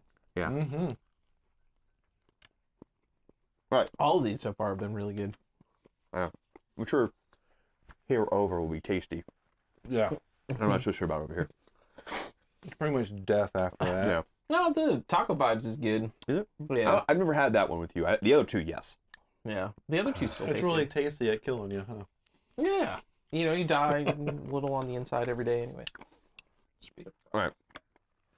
So, my worst memory was someone decided to take a vacation. First mistake. My bad. No, I mean, obviously, you know how Steve and I feel about it, that you guys need to be taking care of yourself. And Yeah. that's definitely not it. But it was when we had just gotten this, I almost said Hidden Valley Ranch again. Hidden Spring Ranch. Hidden Spring Ranch. And we were starting to do the work. I think we're getting a new call sign for him shortly. Ranch. Ranch. Instead, I'll take it! start calling you HVR. Sure. They were going on vacation. Darren had made all these blueprints. Not all these blueprints. It was one blueprint to guide us on how to build. On how to It build literally these showed like how exactly what we need to do. to put the boards together to make these walls we were building. And I even laid out, because I was gone for a week. Yep. On what days to do what. I've already got a line for people to come over and do these things while Everything I was already gone. organized. And So, I'm not sure how much of it you know from the background as well, but one of our members, former members, had reached out to a couple of us about how we were going to do a surprise for you and get all these walls built and get it all down to the field and get it all assembled, because you hadn't even planned for us to get it down to the field and assembled for like another week or 2 after you got back. yeah, The plan was this week after, yeah. yeah, the plan was to surprise you with a surprise. It's done. We can move on to something else now. That never happened. It never happened. Not even close. Not even close. So, like, okay, again, Darren had already scheduled up a bunch of time for individual people to come out and do work on these walls. And I had come out Friday. I think it was Friday. It was after I had gotten off work, and I had already worked. It was like a 10-hour shift or something like that. I was tired, but I came out, started building walls, and got quite a few of the walls pre-built. Yeah, I mean, they're quick. They were. Once you know what you're doing. Right. Yep. I had gotten a bunch of them pre-built. Not all of them, but majority of them. I had quite a few of them built. I mean, there was already some built before you left, because I got there before you guys left to go on the road. You guys had gotten a couple built. And then I had built, not the rest of them, but a good portion of it. And then I left after having told the former member, can I just say his name? Call sign? Do you want Yeah, you can say it's call sign. Ghost. I left it to Ghost and another, he's now a reservist, to kind of finish up, because they were going to go down to the field or they were doing something. They were working on something. I don't know exactly what. Next day, Saturday, I'm going to show up. I was going to show up in the morning so I could get basically everything painted, finish up, make sure everything was done, first of all, and then paint it with the sealant. And the plan was, from Ghost, was we're going to get it all painted, and then we're going to get them onto a trailer and take it down to the field and start assembling them sometime the weekend. And I get there that morning as I'm pulling into the driveway, and for some god-awful reason, he had built a fort of the walls in the driveway. Not just a little one either. Basically used every single wall that had been built. And had Around a vehicle. and encapsulated another player's truck Yeah, inside. Thor. Yeah, Thor's truck inside of it. And they had taken that part down so that they could go back to the field or whatever they were doing again. Because by the time I got there, they were gone. Like they weren't there when I got there for me to yell at them. They were somewhere. I'm assuming at the field. And there was a lot of cursing that day. Because I mean, like I expected to get there and they were all going to be all laid out still, so we could get to painting. Because again, the plan was, because it had to seal for like a couple hours, like not seal, cure. Yeah. For a couple hours before we could even move them. So the idea was get them down there, get them cured, because Wesley was coming up, because he was bringing his trailer. And the idea was get them all painted so we could get them on there and get them down to the field and get it built. And now I had to disassemble everything. Obviously the walls could stay in one piece, but It just added hours onto the whole process. wasted the whole day. And like the entire time I'm doing and then broke my. yeah, a lot of tools got broken. You broke my lawn sweeper when you tearing it apart. Which yeah, still because ain't- one which of still the ain't walls fixed. fell over onto it. Which still ain't fixed. I've been a little busy. But so yeah, I'm having to tear apart all these walls, and anyone's been to our field down by Camp Victory, all those big buildings, that's what they were talking about. There was 4 of them. All of those panels had to be disassembled by me, by myself. They're not light. No. They're not light. we were trying to save some money by building them 2 panels wide, but man, did that make them heavy. They were very heavy, and So now we just make 1 panel at a time. Yeah. And spend the extra $4 on the 2x4. yeah, so I'm tearing these things apart by myself, and fortunately, Sean came out to help eventually. But like at that point, I had gotten about 3/4 of it torn apart, and the whole time I had called him, cursing. Yeah, my worst memory was having to hear about all of it. Yeah, Getting trauma here, re-listening to it. Well, and like, because at the time he was a very core part of the team, I was afraid you were going to take his side on it. And I was like, I don't know if I could handle that, because there had No. been other things along the way. So like, ever since we got that place, Ghost had been changing. Well, there was issues even back when we were at Battlegrounds wasn't as bad, but It then wasn't. there was that year split too when we got rid of that, and then we were just hosting Well, there's until we found this that one. whole Huber thing was a mess too. Like that's definitely a bad memory. That's pretty up there, Yeah. because it ruined the steam we had. But yeah, one of the dogs made it through. Yeah, the little one. But yeah, in that time, there was definitely some things that were changing for him, and I was like, in my mind, like, I'm still new to this team. Not really, but like, you and Ghost had gone back way longer, and I was like, he's not going to take my side on this, and this is too far. Like, this is like we've literally just, and not only that, but all the things he said up until you leaving, and like with the paint and everything like that, it was like I was just at a point of rage. And I was telling him like, this might be it. Like I'm just gonna turn my patch in, because if he's not gonna listen to reason, if he's not gonna listen to reason on how much time was wasted here, obviously that's not what happened. Clearly, Yeah, clearly that's not what definitely. happened. I'm still here. But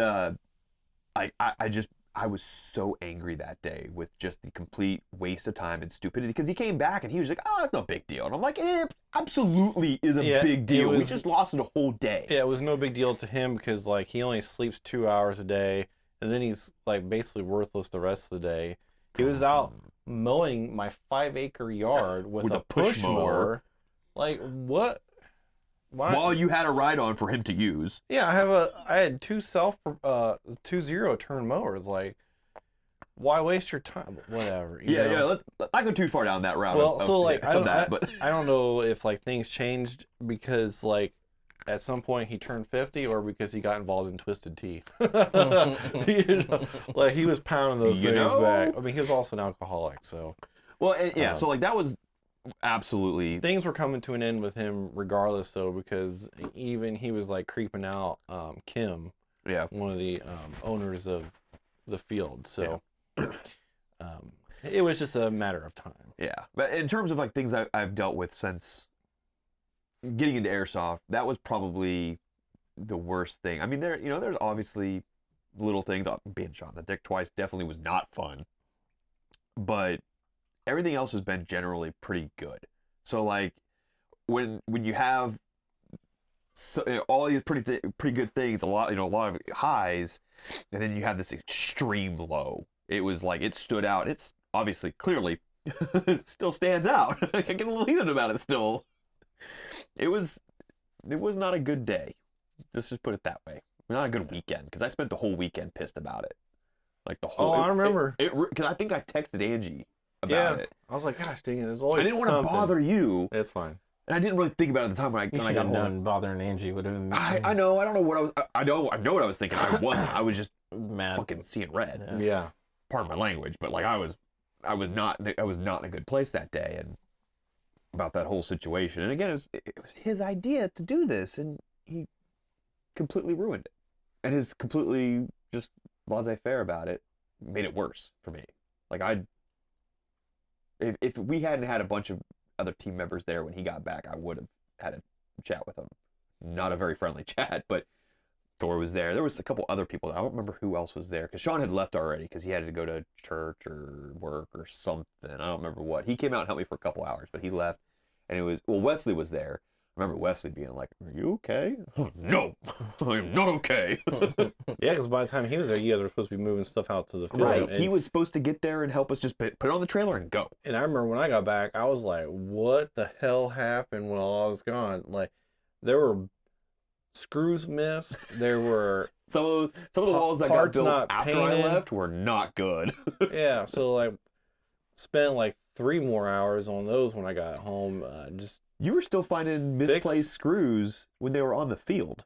Because I remember when we were putting those walls up, we were moving screws over. Yeah, because like we had to put like so many screws in it because I was worried that somebody was going to run right through, you Right. know, or whatever. And then like some of the screws weren't even screwed into the 2x4. Yeah, you know, straight they're just missed. straight missed. out. Like, I was like, someone's going to Yeah, accidentally we had put to their hand on inspect there. every and- single one of those walls as we were putting them up. Yeah. to Yeah. make sure. I remember that because I Yeah. was there for that one. Yeah, it's insane. Because that was like a week or two later when we finally got to take the walls down there to actually build Mhm. the structures. And that was supposed to happen in one weekend, and it didn't. Yeah. Yeah. I mean, I was just hoping at a minimum they were put together. And They were that was kind of kind of. Yeah. And I needed an extra 3 hours. Yeah. What was your worst memory? Nothing like that, unfortunately, or fortunately. Fortunately. Yeah, I mean, as far as like events and stuff working out on the field, I never really had too much of that of an issue. Really, probably the worst memory is I think most of our worst memory that's been around long enough for it, which was the whole Huber Field and You know, Yeah, that was a kick in the pants. fighting the uphill battle with the city council, and you know, but in the same token, I can't really entirely say it's my worst memory, because as much as it was kind of a, you know, Shitty situation. shitty situation, like the entire team showed up. Yeah. Like everybody was there, everybody stood up, you know, and either supported or talked directly, or Even some of our community showed yeah, up. And Oh yeah, we had a lot of people we Yeah, had show so up. many people from the community show up, and you know, it backed even more of the reason, I think, as to why why we joined. we joined and why we were doing this. You know, to the point where, you know, I know there was points and times where it was thought about after the Huber Field, like, you know, maybe we won't do this anymore. We'll just go as a team and go do stuff and not worry about the field stuff so much. But honestly, you know, I think getting Hidden Valley Ranch. Hidden Valley Ranch. Yeah,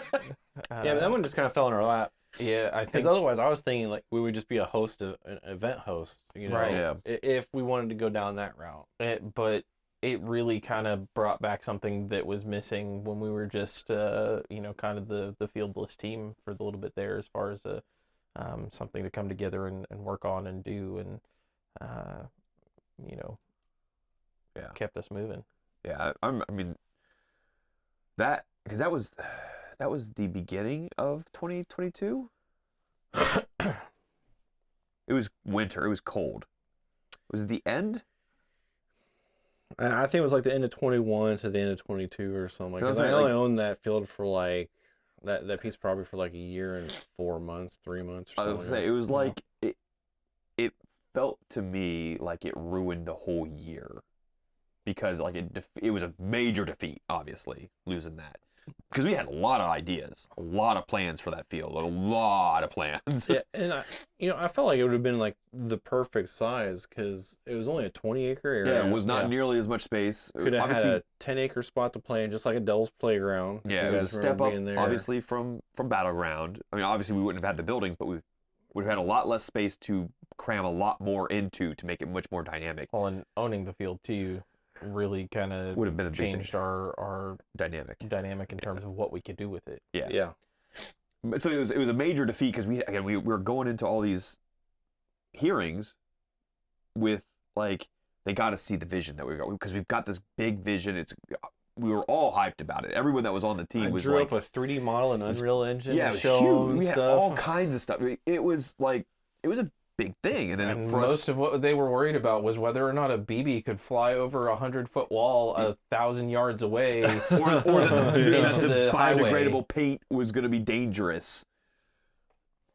Like, I know this was talked about during Lucas's podcast, Yeah. like the paint, but like, Well, so I don't think that the county people were all that worried about that. It was They the saw all the neighbors. chaos and stuff. Yeah. Probably the neighbors were the It was the biggest. neighbors. thing. It was the neighbors, really, Because yeah. they didn't want to deal with all the complaints. Well, they and hunted stuff. on that land, so they Yeah. wanted that land to continue to be able to They go didn't want- on. yeah, they And didn't want to I think actually that shoot was a the little biggest kid. I I think forgot was the about that. big- Yeah, I brought that up. Like, you're worried about a BB going into the highway. our stuff being you're loud, but you're shooting a rifle, which is louder than anything around. Well, not Yeah. that, but like a BB, when it gets to the highway, is going to be deflected just by the airflow, not a bullet.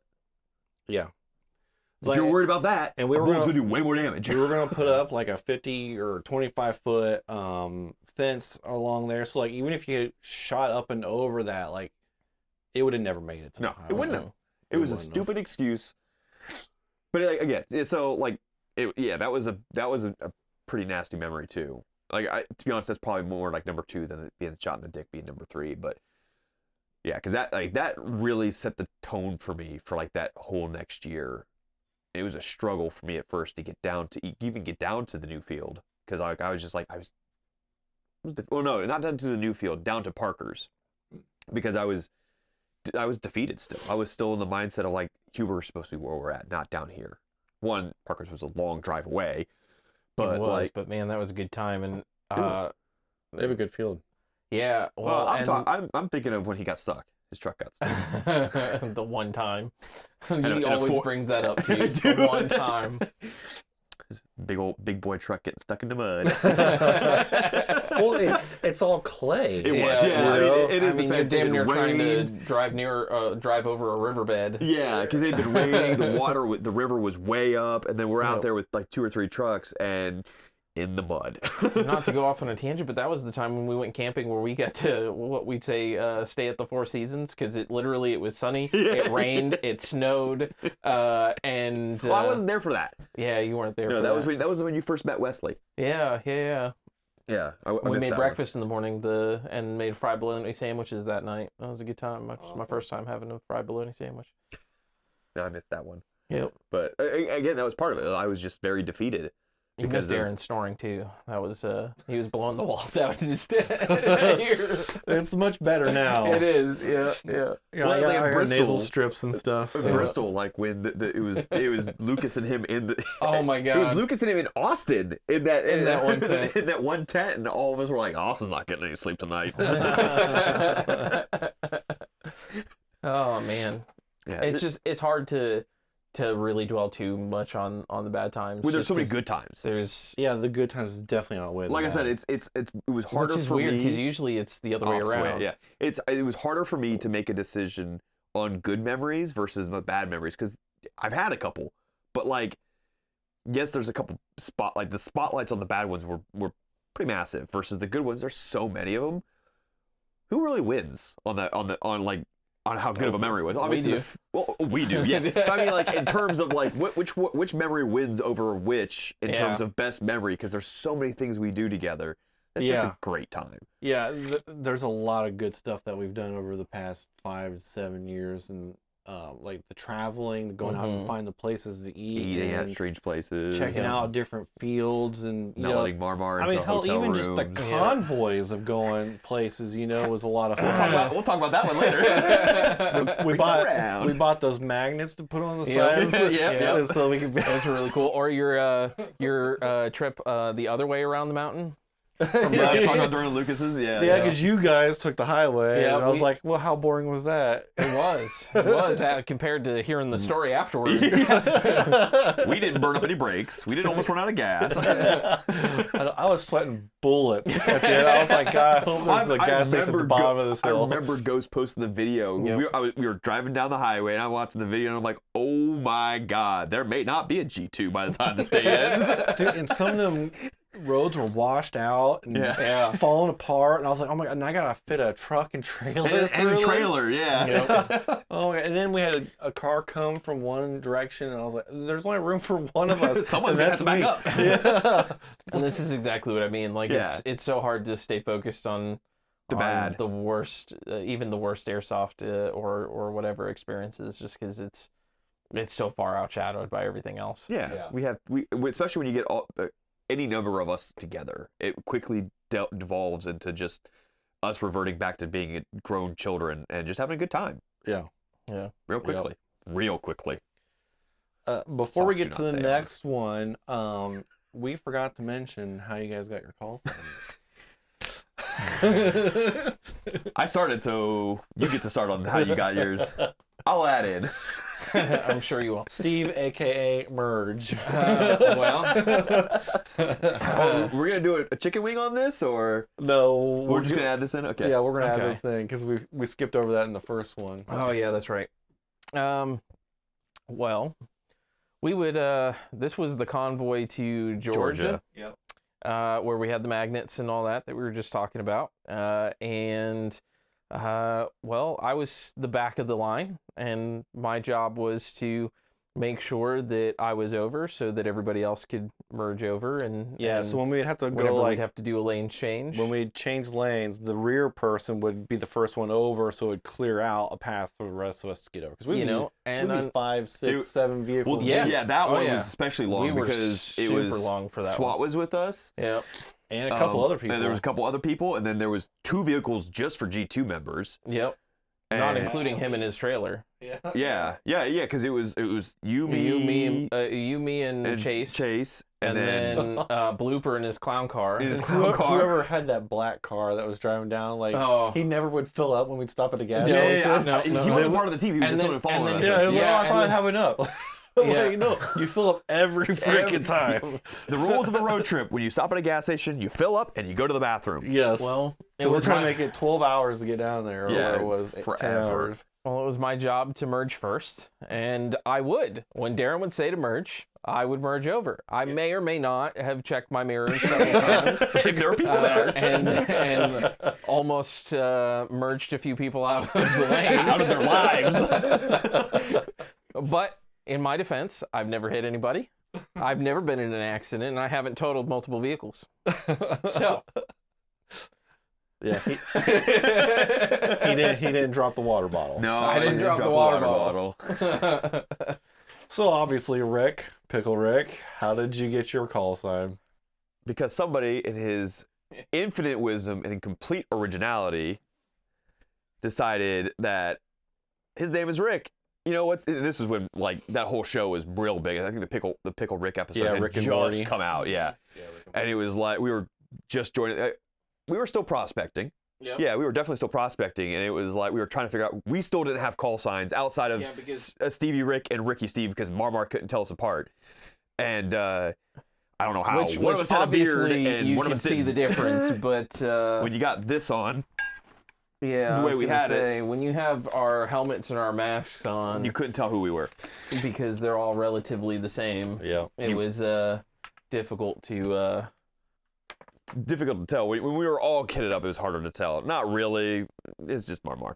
It's just Marmar. But yeah, someone in his infinite wisdom and originality. I told Marmar, I said, yeah, he should No, be picked. It was him. Was it Darren? Because we were. Oh, It was yeah. when we were. Well, I mean, you Doing gotta the- admit, Pickle Rick is like, It's perfect. it's not. Especially you just can't with his beat it. demeanor. It's not. His. It really isn't. you don't have Pit Boy on your watch. I do. Took me. I didn't even get my watch finished setting up. I already had it installed. I was in the process of doing the setup. I'm like, I wonder. There is. I just That happened to would've catch the Yeah. guy on it. Would have been a great call sign too. Fallout for when the walls fall out.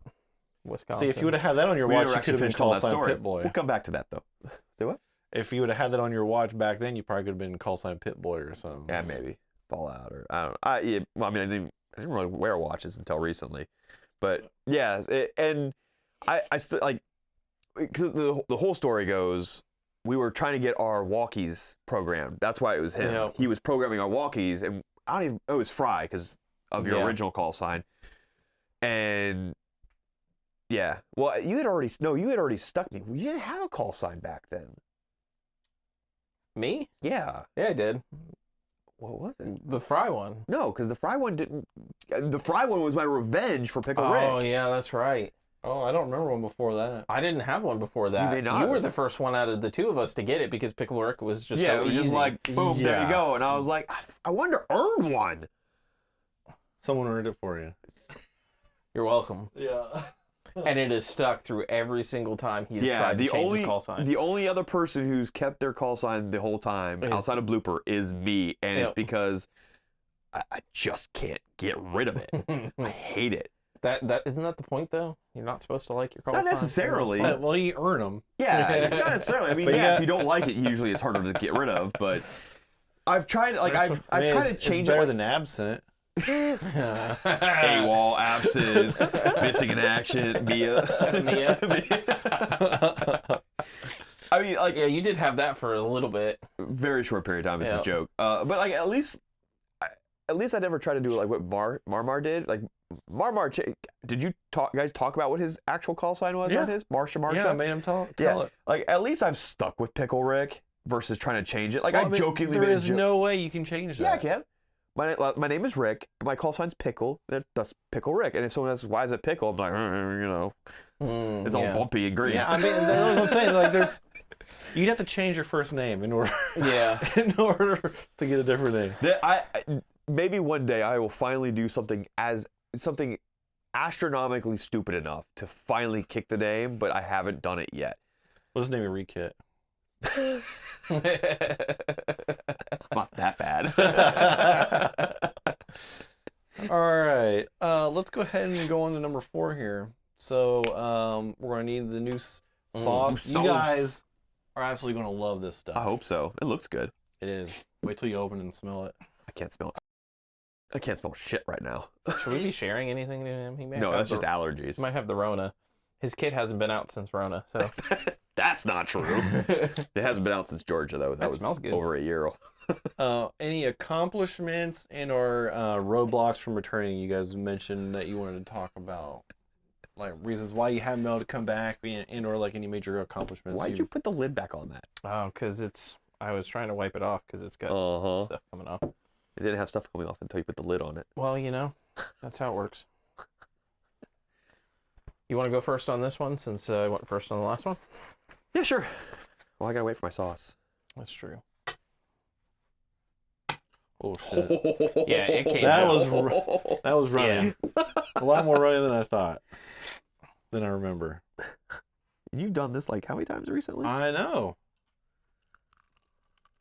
I just like to pour some out for myself so I can keep on dipping in it. That one's good. It's sweet. It's definitely sweet. It's sweeter than I expected. Dang, that almost reminds me of like a Big Mac sauce. Yeah, almost. Now that I think about it. That's good. Holy shit.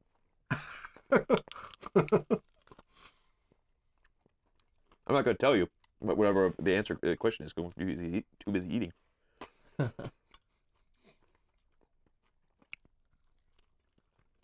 All right. What's the question? All right. My old man brain. All right. Well, Accomplishments and/or why I couldn't. Right. from returning. So, I also have a theory I want to add into this about how some of our members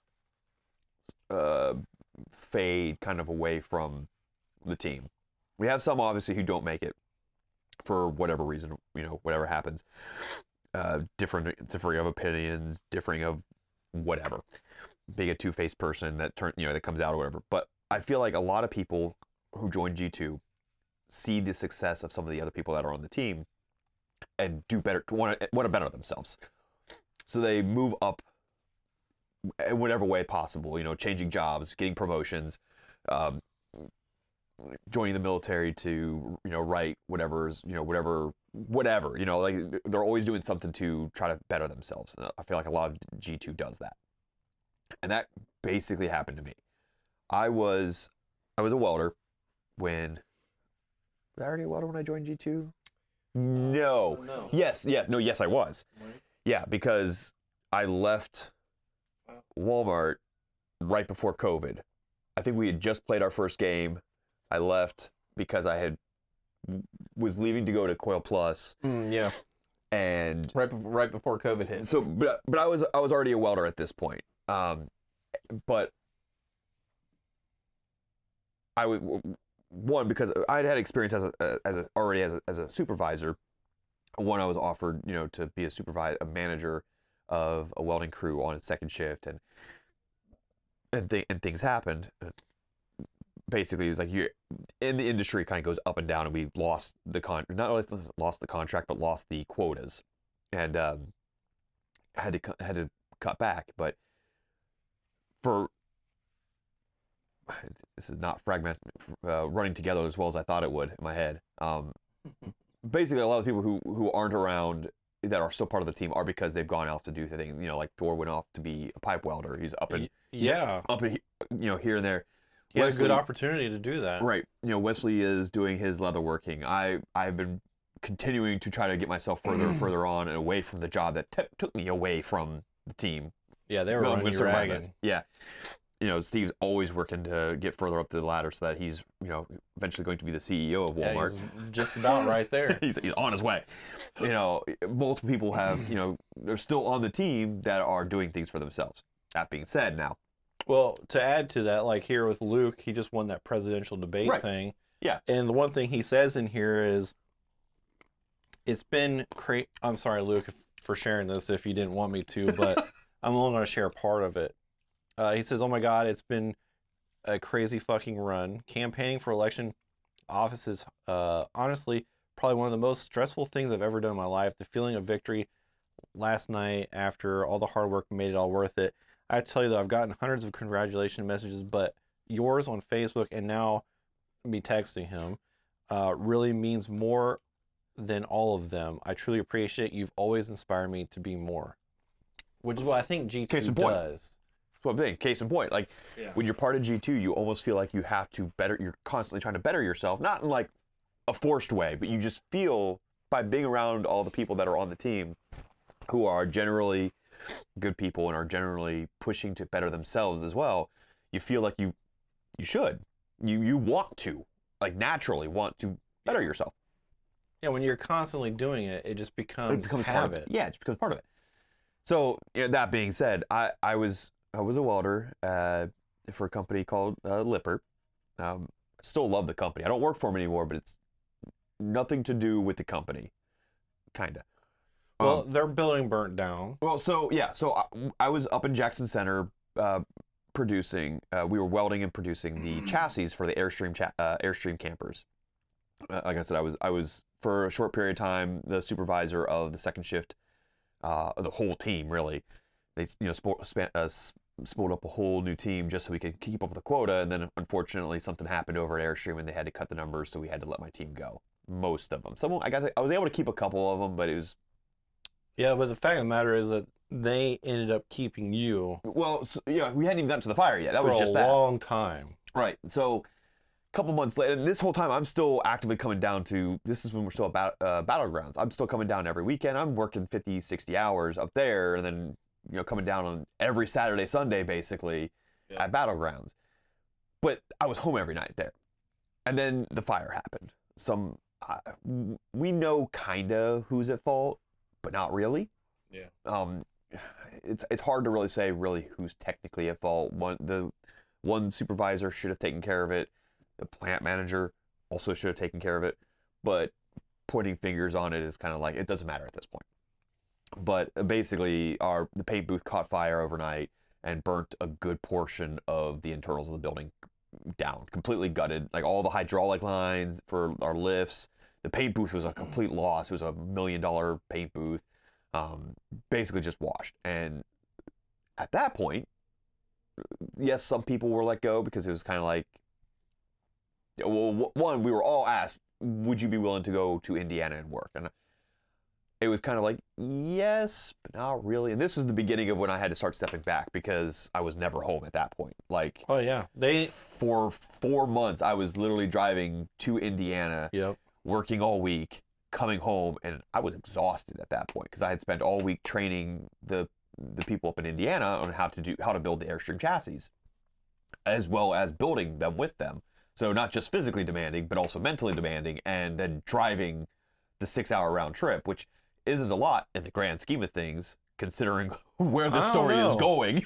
you had to leave to go there one day and then come back the next. Well, I'm saying, but your weekends consisted basically of travel. Right, but I'm saying the grand scheme of what's to come in the story, 6 hours, not that bad. Oh yeah. But so 4 months of doing that, and by the time that 4 months came to an end, I was like, I don't want to do this anymore. I want to be home. And they offered me to be a OEM tech, so I would work out of our old plant with one of the other techs one of the other assemblers that they had kept in Jackson Center to do the on-site repair for any of the Airstream chassis that were made incorrectly.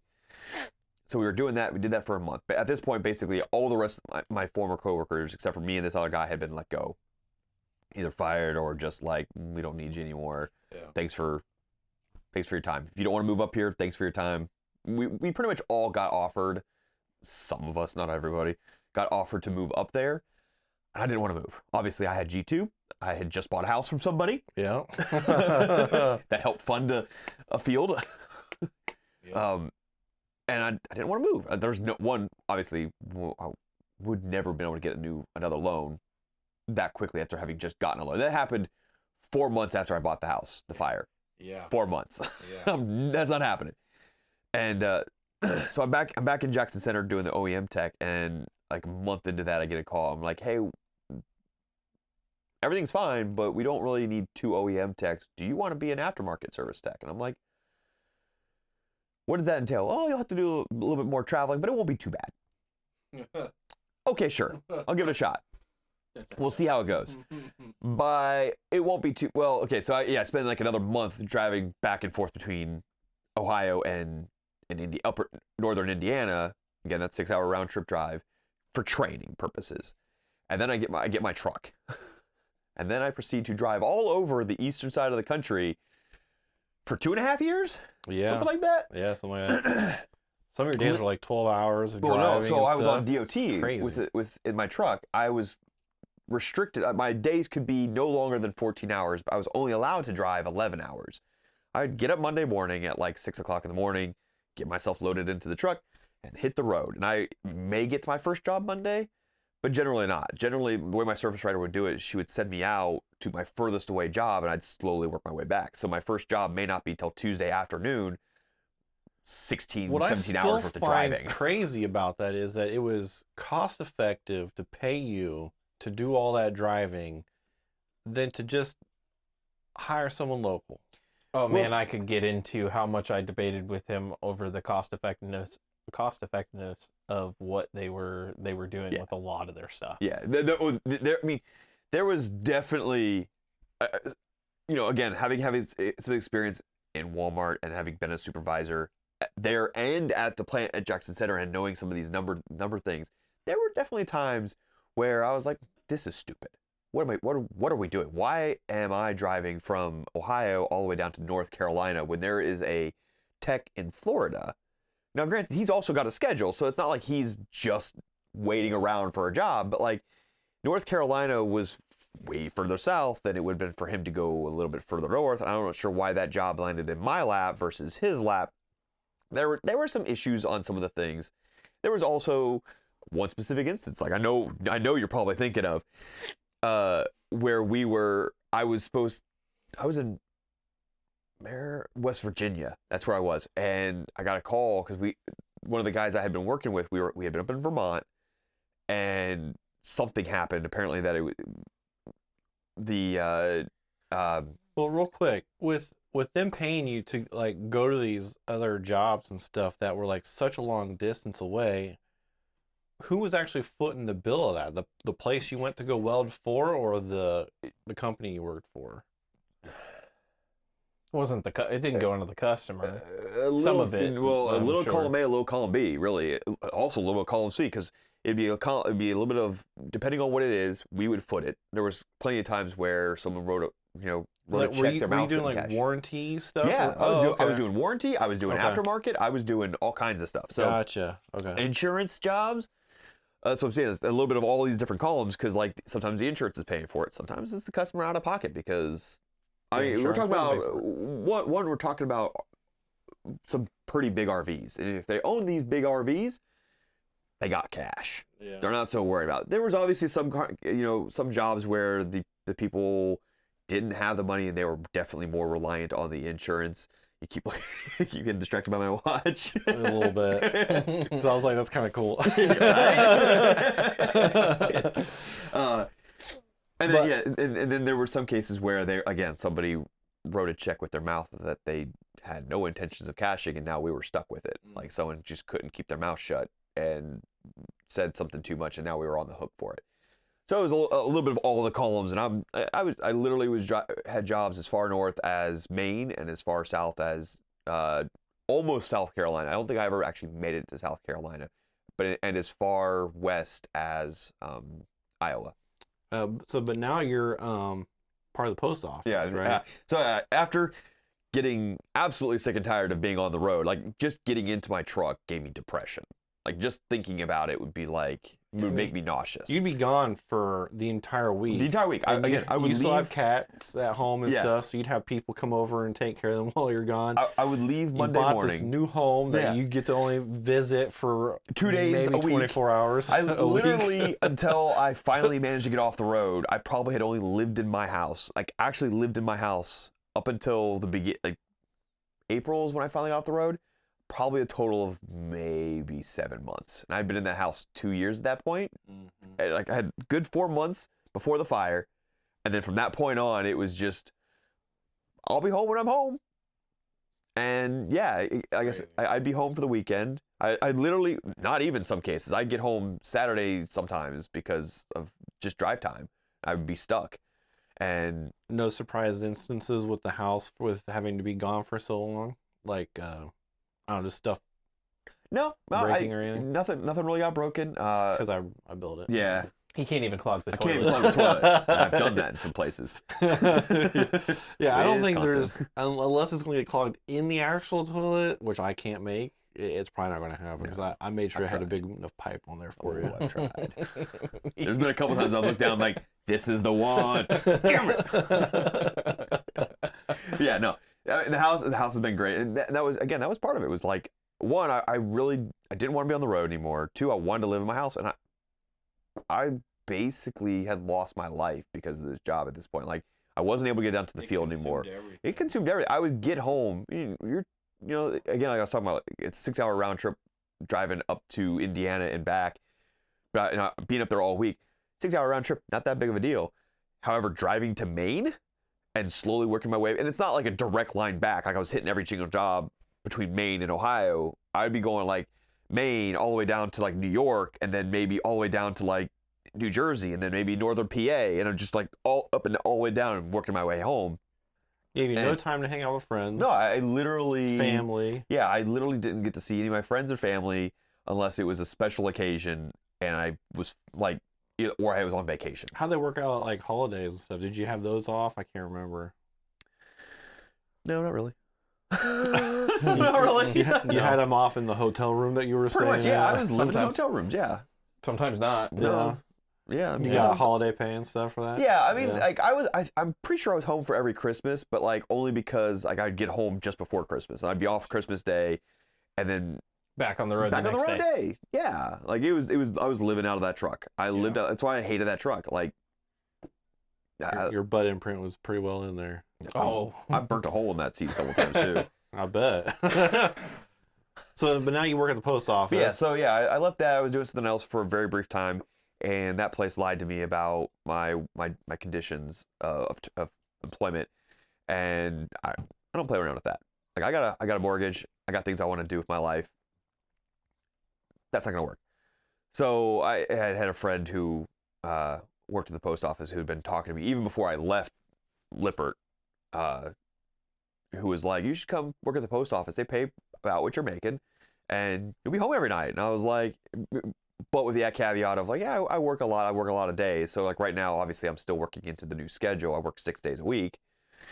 But like, What do you mean by working into the new schedule? well, I just mean like I went from Monday through Friday to now I'm working like one because our schedule is a little bit more fluid at the post office. Like I'm getting used to it's not really fluid. I do have a set day off, but like getting used to it again. Like I spent the past 2.5 years on the road, and I've been at the post office now for 3.5 months, but because my schedule hasn't really been solid yet because of the holidays, things are just moving Yeah, around. pretty chaotic. Yeah, I haven't really had a chance to get really dug into my schedule, get used to it enough to be able to like really know where my time is going to be able to get out to the field. Obviously, I have actually made it out to the field twice. Yeah, twice. Yeah, twice. Since getting to the post office.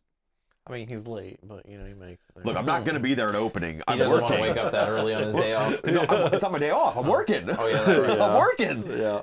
But now that I'm actually on the opening part of the schedule, I can, when I get off at hopefully 10 or 1, I can make it out to the field. So- Directly from work. On but- those Saturdays, is it because of the holidays that were around? No, that's my normal schedule. schedule? That's a normal thing because the post office actually does a lot of work. Doesn't sound like a good job. No, he's gonna have to change professions again. I mean, if somebody would just make a bunch of money and could offer me a job, Hey, I'm working on it. you would solve a lot of problems. I'm working on it. I really am. I know you are. Just gotta get that dig right back if you're gonna dig at me. Turnabout's fair play. But yeah, so that's where I've been. That's why anyone who used to be at Battlegrounds obviously would probably recognize me. I was there almost every day we were open. I think the only person who was there more than I was Darren and Angie, and that's pretty much about it. I think I've only missed 4 days out of the 7 years. Yeah. So Like at Battlegrounds, I was 2 or 3 there. days from vacation one day because I was sick with COVID. Yeah, at Battlegrounds, I was there every Saturday, Sunday, except for a couple. Either I was sick or I had something else planned or whatever it was. But Yeah. I was at Battlegrounds every day, and then yeah, the Huber thing happened. Parker's was way far away, and like again, as I said, I was defeated by that. I just didn't really want to drive down that 2 hours. I came down a couple times, but like it was definitely not. I must have missed this. What's this with the Parker's Field thing? Was it Parker's? Not Parker's. You're talking about Fallen Warrior. No, not Fallen Pike. Warrior. Pike. Oh, Pike. Pike. Not Parker's. I think I said Parker's. I think we ran what 2 events out there. I don't remember. 2 major events. We did several open plays. I think I made it to like one or Well, I thought we just a went couple and played things that there we or went out something. and played. Yeah. I think I made it to like 1 or 2 of the times we went down to play there. I don't think I made it to any of the events. I was down there like when we were first. I was team Make- captain for one of those events. Yeah, I went down there for like one of our like when we Talk were about starting worst the. memories. Oh yeah. I remember that one. Yeah. When the other team was cheating. You cheating, yeah. But like when we were first starting that collaboration up with them, I remember going down there and like touring the field with you and I'm blanking on his name now. The owner of the field. Bobby. Bobby. I was gonna say it's B, but I can't remember what his name is. Yeah, Bobby. And I remember that, but like I never got down there very often. Again, it was a far drive down there, and at that point, I was on the road, so like I didn't want to get in my car It's a long drive. and drive down there after think having it's spent all 2.5 day hour on drive. Yeah, it's Oh, we did the 2.5 truck. hour drive at Yeah. least. So that was definitely part of the reason why I wasn't down there very much. And then obviously I was already very much on the road when we rolled into Hidden Springs. Got it right this time. So like yeah, like I've been down there a couple times as I could. I know I did like one EOD event there. That was the time Goldman and I got lost in the woods because I had no idea how the field like where anything on the field was. I had spent very little time there helping build, and now I was like, all right, you're gonna go, you and Golan, we're gonna be EOD, and I'm like, I hope you know where we're going, Josh, because I don't. He didn't read the task op. It wasn't even that. Like I was looking at the map, I'm like, I'm not 100% sure where we are on this map because I don't know where anything is. I mean, it's I've such only- a big field. It's hard Well, to it It is, really is. But Yeah. like also, I had no idea where any of the landmarks were because I'd only been down basically Camp Victory working down there. I had no idea what was once you got into the woods. Really, it was either down by Camp Victory or up at the top. That's all I really knew. Everything in between I hadn't really seen. So when we were actually on the field doing our EOD thing, they're like, "All right, we need to come here to go blow up this mortar." I'm like, Dude, we had one guy. He got lost. Ended up on on that Tecumseh Road, the one that S's around. Oh, no. I was like, you guys need to be bringing your phones for GPS. And that's what I was having to do. I Yeah. was like, I had put my phone out when we were walking. I'm like, all right. The service though out there is That-a-wish? spotty in certain parts of that, Yeah. that field. yeah. Because I remember we were watching. I was watching the last few episodes of like one of the Stranger Things. I think it was the first season, maybe the second season. I can't remember, but it had just come out one of the days that we camped out in all our trucks and stuff like that. Down, I don't think you were there. That was time. was that the first event? The first, yeah, we camped out right before the first Well, event. I wasn't there for that. No, you but came I to the remember hearing event. about it. Yeah, I remember hearing about it. yeah. And Knocking so stuff I was over. trying to watch it, and my internet connection my wireless kept on going out. Yeah, it was That reminds me that you guys weren't there for, but Trippy lost his damn keys and he had an air tag on it, Oh no! but it had only updated 2.5 hours ago. And apparently it connects with Bluetooth or whatever. Yeah. So we're like walking around just hoping like we get within range of it. Eventually he found it. We were out there for like 2 hours looking. So what about with you? Accomplishments in Roblox?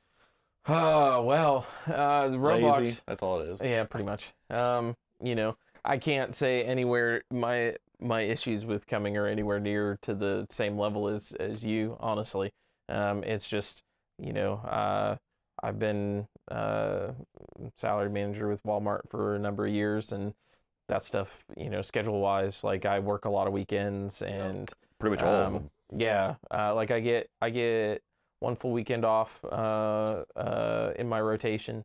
A lot of Then you that had your time kid. I have my daughter, so there's not a lot of time, honestly, to come out when everything's kind of done on a particular day in the weekends.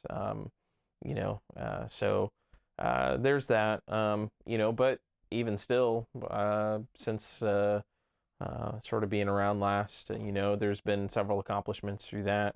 I became a master mason. Say your guitar, your Colt.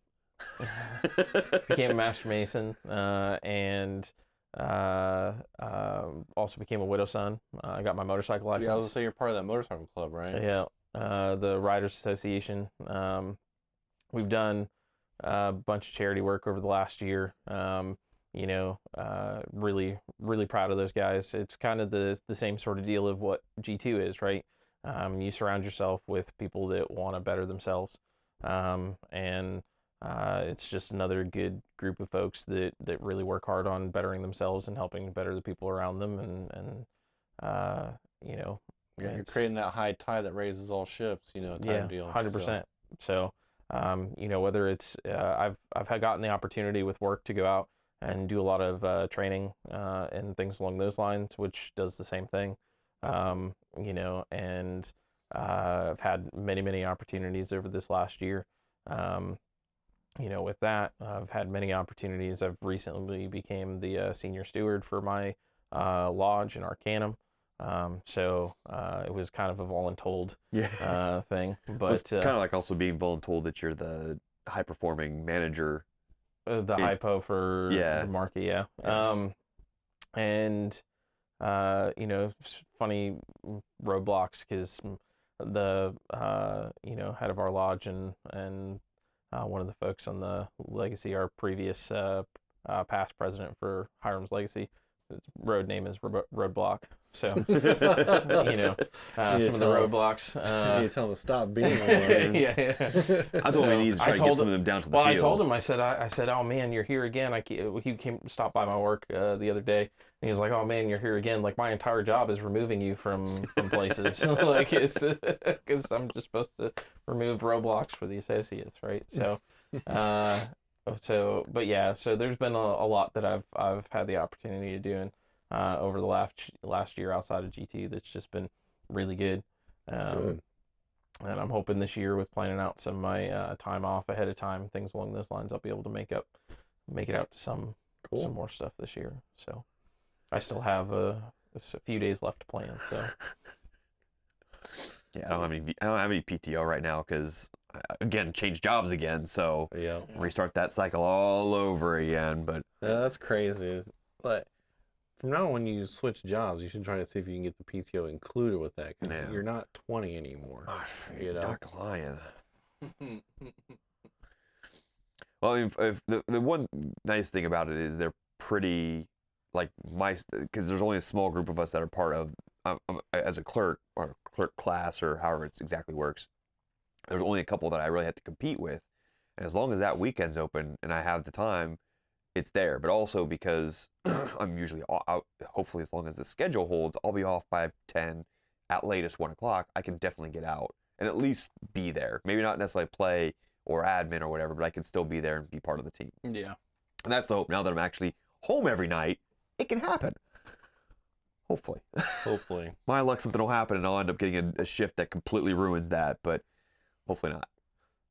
Have anything else to add to that? I'm good. Ready for the Alright, next one. Let's get moving on. Let's get the hotter truff sauce. Is that as sweet as the last one was? I think We'll so. find Yeah. out. No, I'll be honest. I think all three of those first ones were hotter than that white truff. I mean, that white truff was really, really good. Yes. But I would agree. I think the sweetness really cut that one's spiciness. At least I don't remember. Maybe it's just been that long since we ate it, but like I just don't remember it being that sweet, but I don't know. Maybe it's something to do with the age or something. it was really good though. I really liked that one. So the next one is what you guys thought about the expectations of being on G2, why some don't make it, which was what you kind of touched on a little bit, and an explanation of the reservist role is what I got on here. I forget what we said about that. I don't know. I guess it's We're just winging it. yeah. So like just people get put on the reservists if they're still within good standing, which means they've held up the moral values of G2 and stuff, and then left due to circumstances like these guys doing work and everything. And since we're still really good friends too, like so if you get kicked off of the reservist list, I mean that's just you had to have done something really wrong. Really screwed up. Yeah, because we Well, we're doing G2 as a group, and so there's work that you've done voluntarily, and it just feels right to keep you a part of it in some form. yeah, I wish we had had the reservist spot around when, like, Daniel and how did you say his brother's name? I always knew him as Mocha. Micah, that's when they left, because I could have seen keeping them as reservists. Like, they left in good standing. Mocha actually reached out to me. I mean, it was like a year or so ago now, and he about saying how he wanted to get back out to the field. I'm not sure if that ever happened or not, but No, I remember he reached out to me about that too. yeah, But it's just, I think they had left prior to us doing the whole Discord thing. they did. Yeah. Yeah, they did. I mean, they left while we were still at Battlegrounds. I mean, they lived far, At the pretty far beginning away. of Like, Battlegrounds. Yeah, they Before lived the about fence? mid.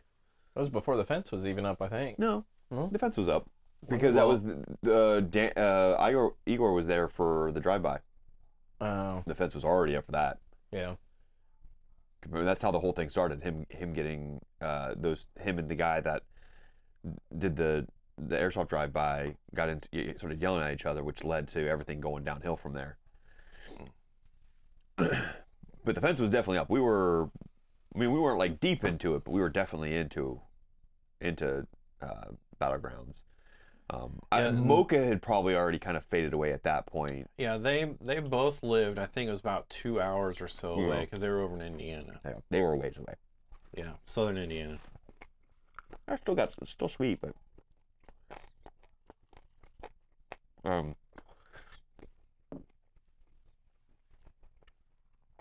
yeah, like we were talking about earlier with the reservists, it's definitely a position of like Elliot is a good example. He's on the other side of the country, but he brought a lot to the team, and still in my mind still kind of does, because a lot of his inventiveness when it came to like mission types and whatnot are still there. Like, some of the things that he brought to the team still kind of show through in some of the missions that we plan, or I can't say we, since I haven't really been around, but like the missions that you guys plan, like with like some of the kill confirmed, like with him having the tokens and whatnot that turned into the dog tags Yeah. and things like that. So like, there's still bits of Elliot Oh yeah. that are part We of the still team. use the poker chips and Yeah, everything. like so. he's still part of the team, even though he's literally on the other side of the country. You know, he's active duty, so he goes where he's told to go. Yep. So, unfortunately, if you see this, Elliot, we miss you. Please come back.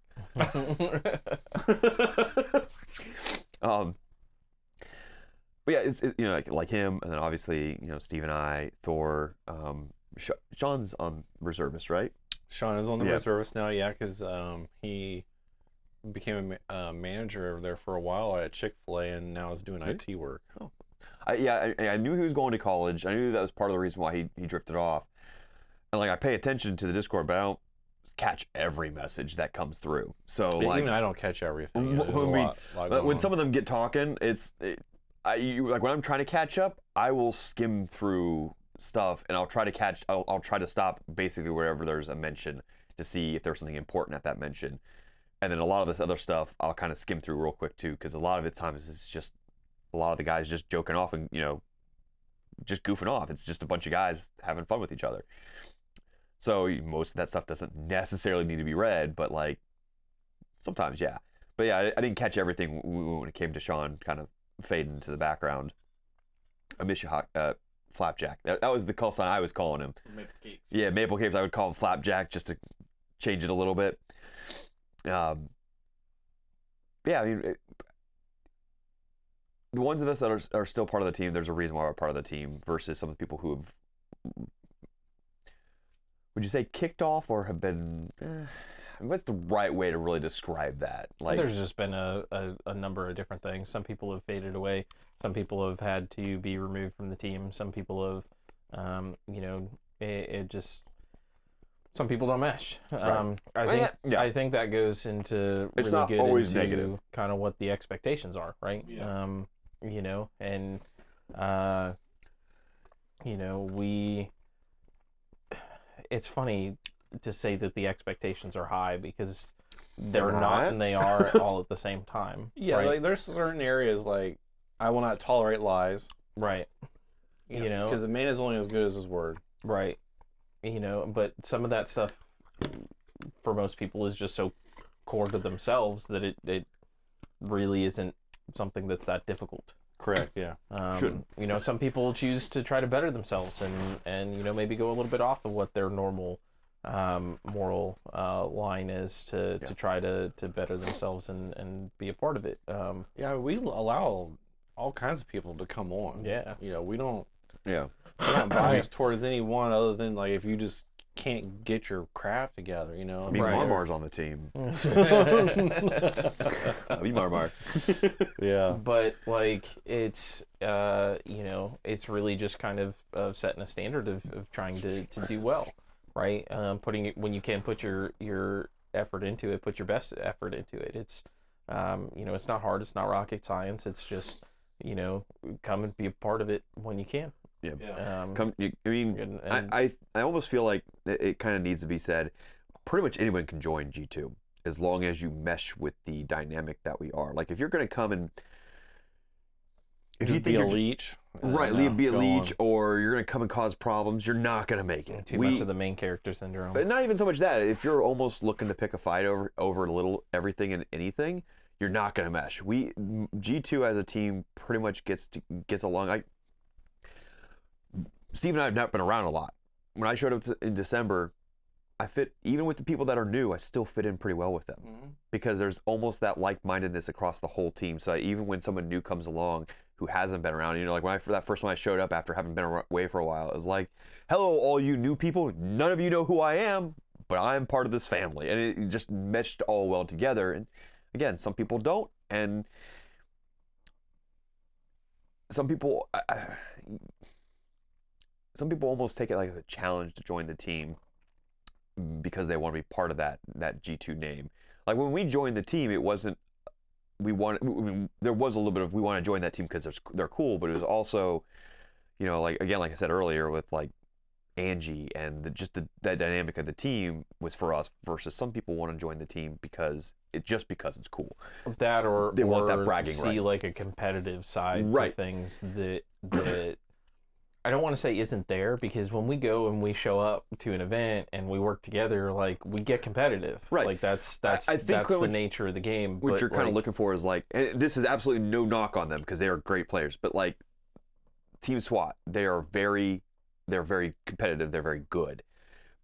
But while we are too, we're also way more laid back about it. And like I love playing with those guys, and you know, like they were a good time when they were that short period of time when they were part of the team, but we had two very different mindsets about how to go about it, and they just didn't mesh. And Yeah. again, there's nothing knocking on them. And I'll be honest, like I've been to war. I don't really care to relive those moments. yeah, right. You know, I don't care to try to pretend like I'm there again. Right. You know, like I like to just sit back, chill, go out to eat, have some fun. Right. Be thankful I've not died the 3 times I almost did there. Right, and, you know. and it's not like we didn't have a good time, like especially like when we were there with them. But again, there was that definitely a different mindset between what we were doing and what they were doing, and not just them either. Because I know there's been other examples of people who just didn't mesh with the team because they had that different mindset of being more competitive than just enjoying the community and the sport, which is what a G2 is about. It's about the community, it's about the sport and enjoying it and having fun as a team, not necessarily going and ruining somebody else's day. Yeah, that, and I'm not going to sit here and spend 20 hours. I mean, because like the thing is, like, you know, airsofters come and go. Yeah. So it's almost like a never-ending cycle. I'd be just training everybody to do everything Right. all the damn time, and then I'd be doing nothing but training people because like to clear a room and stuff. I mean, we did the sticks out here in the driveway one time with Right the before we went down 2x4s. to Georgia. Yeah, and it's like we could do that 3-4 times a year, but I'd be doing it all the damn time With new because- people. Yeah, with new people. If we were recruiting like that, yeah. I mean, don't get us wrong. G2s, are we recruiting technically? I mean, If we you got a mesh. lot of people now. Yeah, and the thing is, like, you know, like take SWAT for instance. They don't have to run a field. Right. They are just a team that goes and Right. plays. Again, it's a different mindset. Yeah, it's a different mindset. We are also a team, and we run a field. So we just acquired the new field Right. over the past 2.5 years. So there's a lot of dynamic stuff there that we got going. We got events we're planning, products, blah, blah, blah, some future stuff. We have to think about all this crap and maintain a team at the same time. So it's not just like, hey, you want to go out and play one weekend.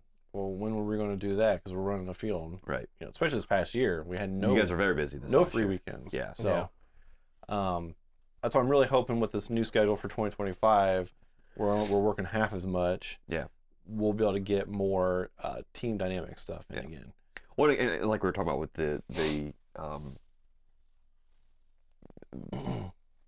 the terms of like what a reservist is, and like that mindset of being part of the team is, if you're gonna be part of this team, you don't even necessarily need to be hardcore. Obviously, like Steve and I are part of the team still, but you need to have a certain level of motivation, and that motivation doesn't need to just be about G2. Obviously, like Yeah, it's not a full throttle motivation either. right, no, I can't expect anybody else to have the same dedication and motivation that I have. well, I'm not even talking about just airsoft. I'm I talking live and about breathe it. right. I'm talking about just in general. Like if you're coming on just because your only dedication and motivation is to going out and getting your KD up.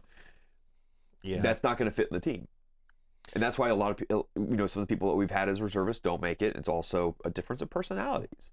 Some personalities just don't mesh well, and you can tell that most, majority. I mean, we're all still human. We're all still going to annoy each other to a degree. But the fact that we all, like I said, I could walk into that shop after having basically not been around for a year and fit right back in. Yeah, I mean, says here's the something about thing the too. team Like you build. mentioned, with the people who wanted to have like the kill to death ratio stuff. Right. Like they're always the first ones to die, Because All the they're time. rushing in. They're going Yeah. right into the meat grinders. and they're always the ones that cheat because they're tired of running back and forth from dying, or they don't follow the I the found that bleed out at out. Pike. They cheat. Yeah, I mean that's Sorry, more I had to throw that in. that's more of a small field indoor type mentality where it's quick to get back and For the record, refresh. that wasn't Pike. That was the other team. Yeah. Pike wasn't the problem there. Yeah, so like I try to go for more of like a realism in a sense, but still keep it casual. Yeah. Anything else you guys want to add to that? I think I'm good. Yeah. All right. That was a fairly straightforward question. Plus, we can move on to the next. Yeah. So So these, this is going to be a significant ramp up. Yeah, because that was still wasn't very hot. It was still very good though. This one's going to ramp that up. was ramp it up. $30 for a bottle. Where'd you get it at? Joel and Jim's were Oh, at Joe and Aldi's, Jim's? yeah. Okay. Well, except for these ones I got a Walmart. Okay. They had a whole. We may need to make a trip down at some point. Jungle Yeah, Gyms. another one for Jungle Gyms. Yeah. That's where I got those from. Well, I know, but we haven't been down there in a long time Yeah. now. I mean, it's been at least 2.5 years. Well, actually, at this point, 3 years, because I was on the road for 2.5 years, and now I'm finally free, and it's been All right, 6 well, months about since I got off the road. while Taco Vibes only crucifies us. This isn't that bad. What was some memorable bad advice that you guys Here we go. thought of, that you were given or received when you were first getting in? We talked about on here I got props about for this one. being too geared up, Yeah. going to certain fields. Going to certain fields. And you talked about like people feeding you false information to make up your own opinions on stuff, and to be careful on where and who you buy from. Yeah, that'll be expand on the first gun story a little bit. Is that too much? No. No. Yes. We'll know when he starts crying. We'll find out. It You slid can out. dab a little off if you want. Slid out there like Rick's anus. Yeah, we never actually finished telling that story about Wisconsin. Yeah. We got sidetracked by something. I don't remember I what. don't remember either. That may be an extra story. Yeah, that'll be an extra story at the end, bonus.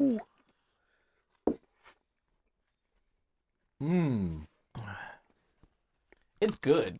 That's good. It's really good. Yeah, that's good. definitely hotter than the last two, but still pretty good. Significantly hotter than last year. Yeah, yeah, And it built. yeah. I would almost say, Pretty Darren, warm. Yeah. I would almost put those toward the front. I know it kind of takes away from the enjoyment of them because you can't enjoy them after you've had the first couple. But like in terms of heat, Yeah, those it's- are very very light. Yeah, they are. Yeah. It's good.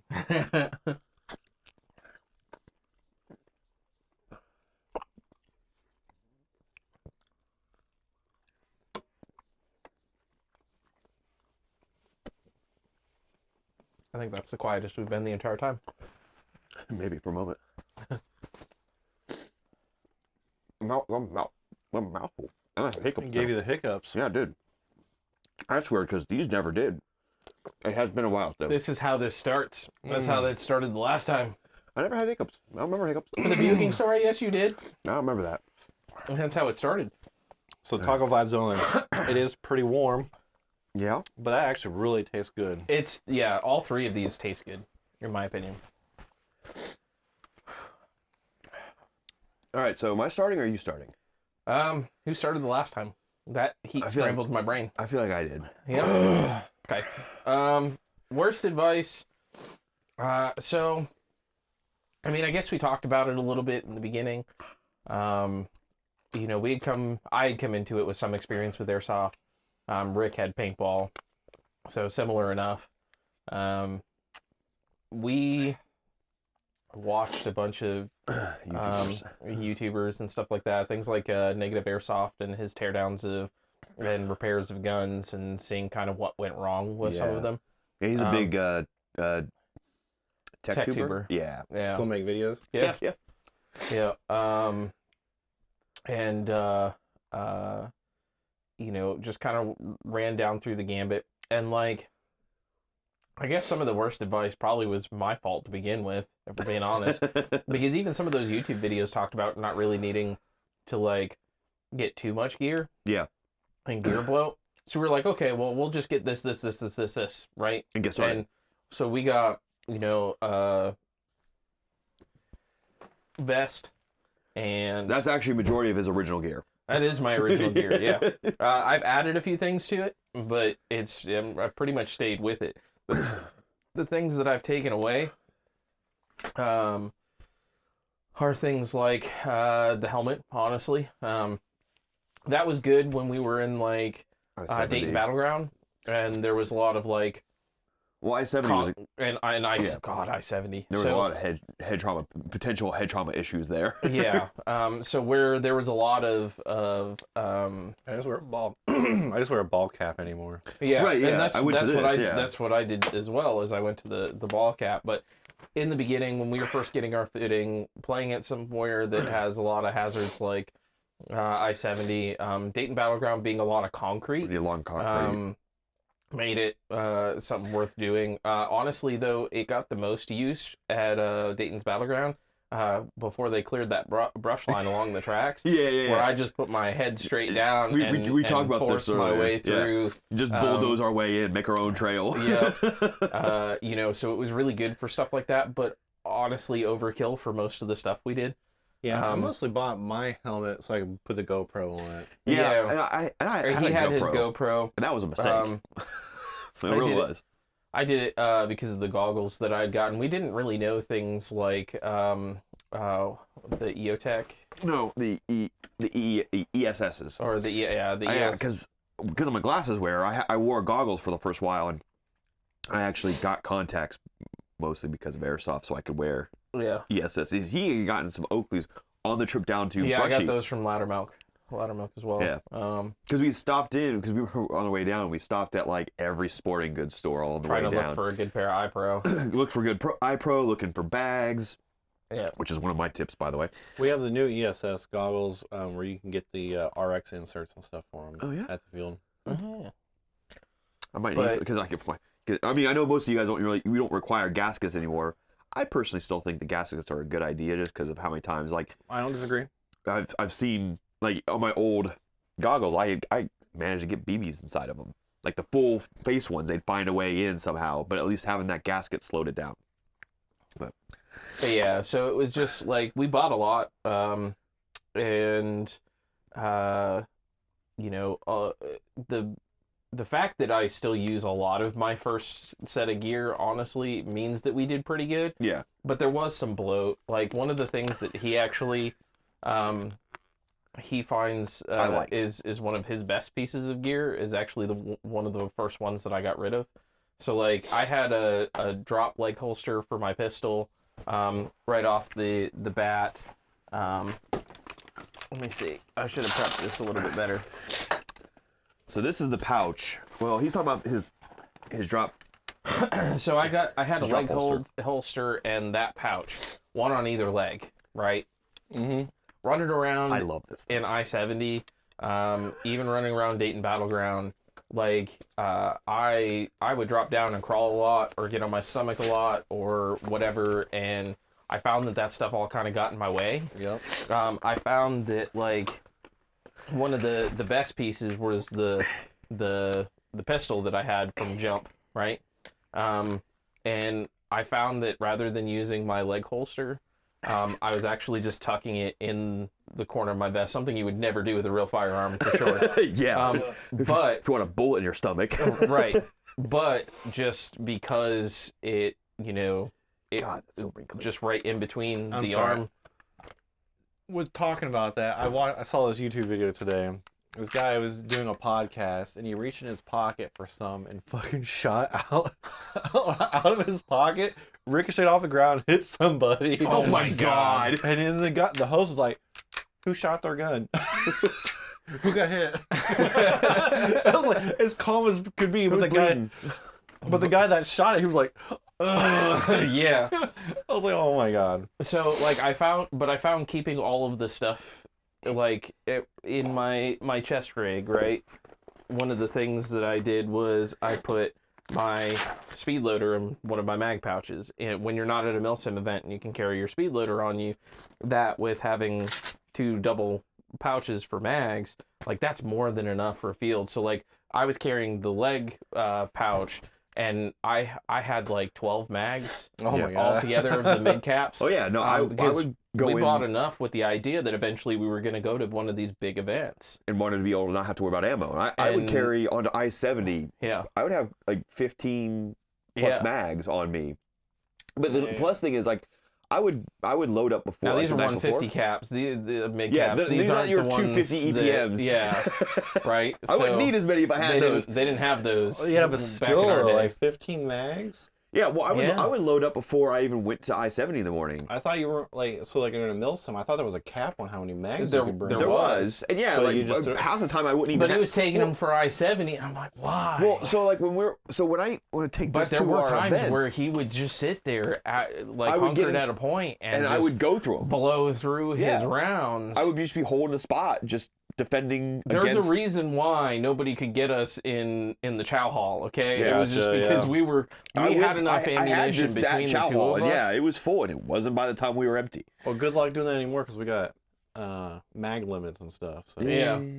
But You gotta hope that you find them because I'll be honest, American Milsim never noticed that I had my my never check 'em. speed loader on me the entire time. yeah, I mean, you can put these restrictions on there, and then it requires people to actually look. right, Yeah. and, to and a lot uphold of it. places don't. Yeah, Yeah. They say they do. The only thing they actually usually check is to make sure that you're not shooting hot, and That's the biggest thing. But when you That's got right. like 600 people there, I good luck 70 checking didn't it do out. that. yeah, I mean, Good what are you luck. gonna, by the time someone you could check them as they're coming through to check when they're doing their chrono, but like once they get past chrono, They're back to their vehicle. they're back to the vehicle. They're loading themselves kits. up. You don't know what they've got in their pockets. You don't know what they've got in any pouches. Yeah, there if is someone's in a ghillie suit, good luck. there You is don't know what a- they're wearing. there's an honor system. Yeah. For sure. Now, Honestly, though, that shooting hot stuff though is also part of the reason why I like I-70 full goggles yeah, and helmet and the mesh mask because that was before Lucas ever lost a tooth. Yeah. Right. That was one of my biggest fears was getting shot in the mouth or something along Absolutely. those lines. and on and- that note, one of my worst things that I picked up from while we're doing all the research was this mask. Now, there's a YouTuber out there. I'm not sure if he still does it. Is Dutch the Hooligan. who I saw wear one of these masks, and I thought that's fucking cool because it has the slot for your nose, so you're not. A lot of times when you're wearing those masks, that's probably the problem. You got your nose covered, it's blowing the steam up into your glasses. That's fucking cool. Even wore the this mesh once. ones that are pretty bad with that, with your nose being Yeah. in there, because it just clogs Yeah, up these- with sweat Yeah, and I wore stuff, this yeah. once, and it was terrible. Never wore it again.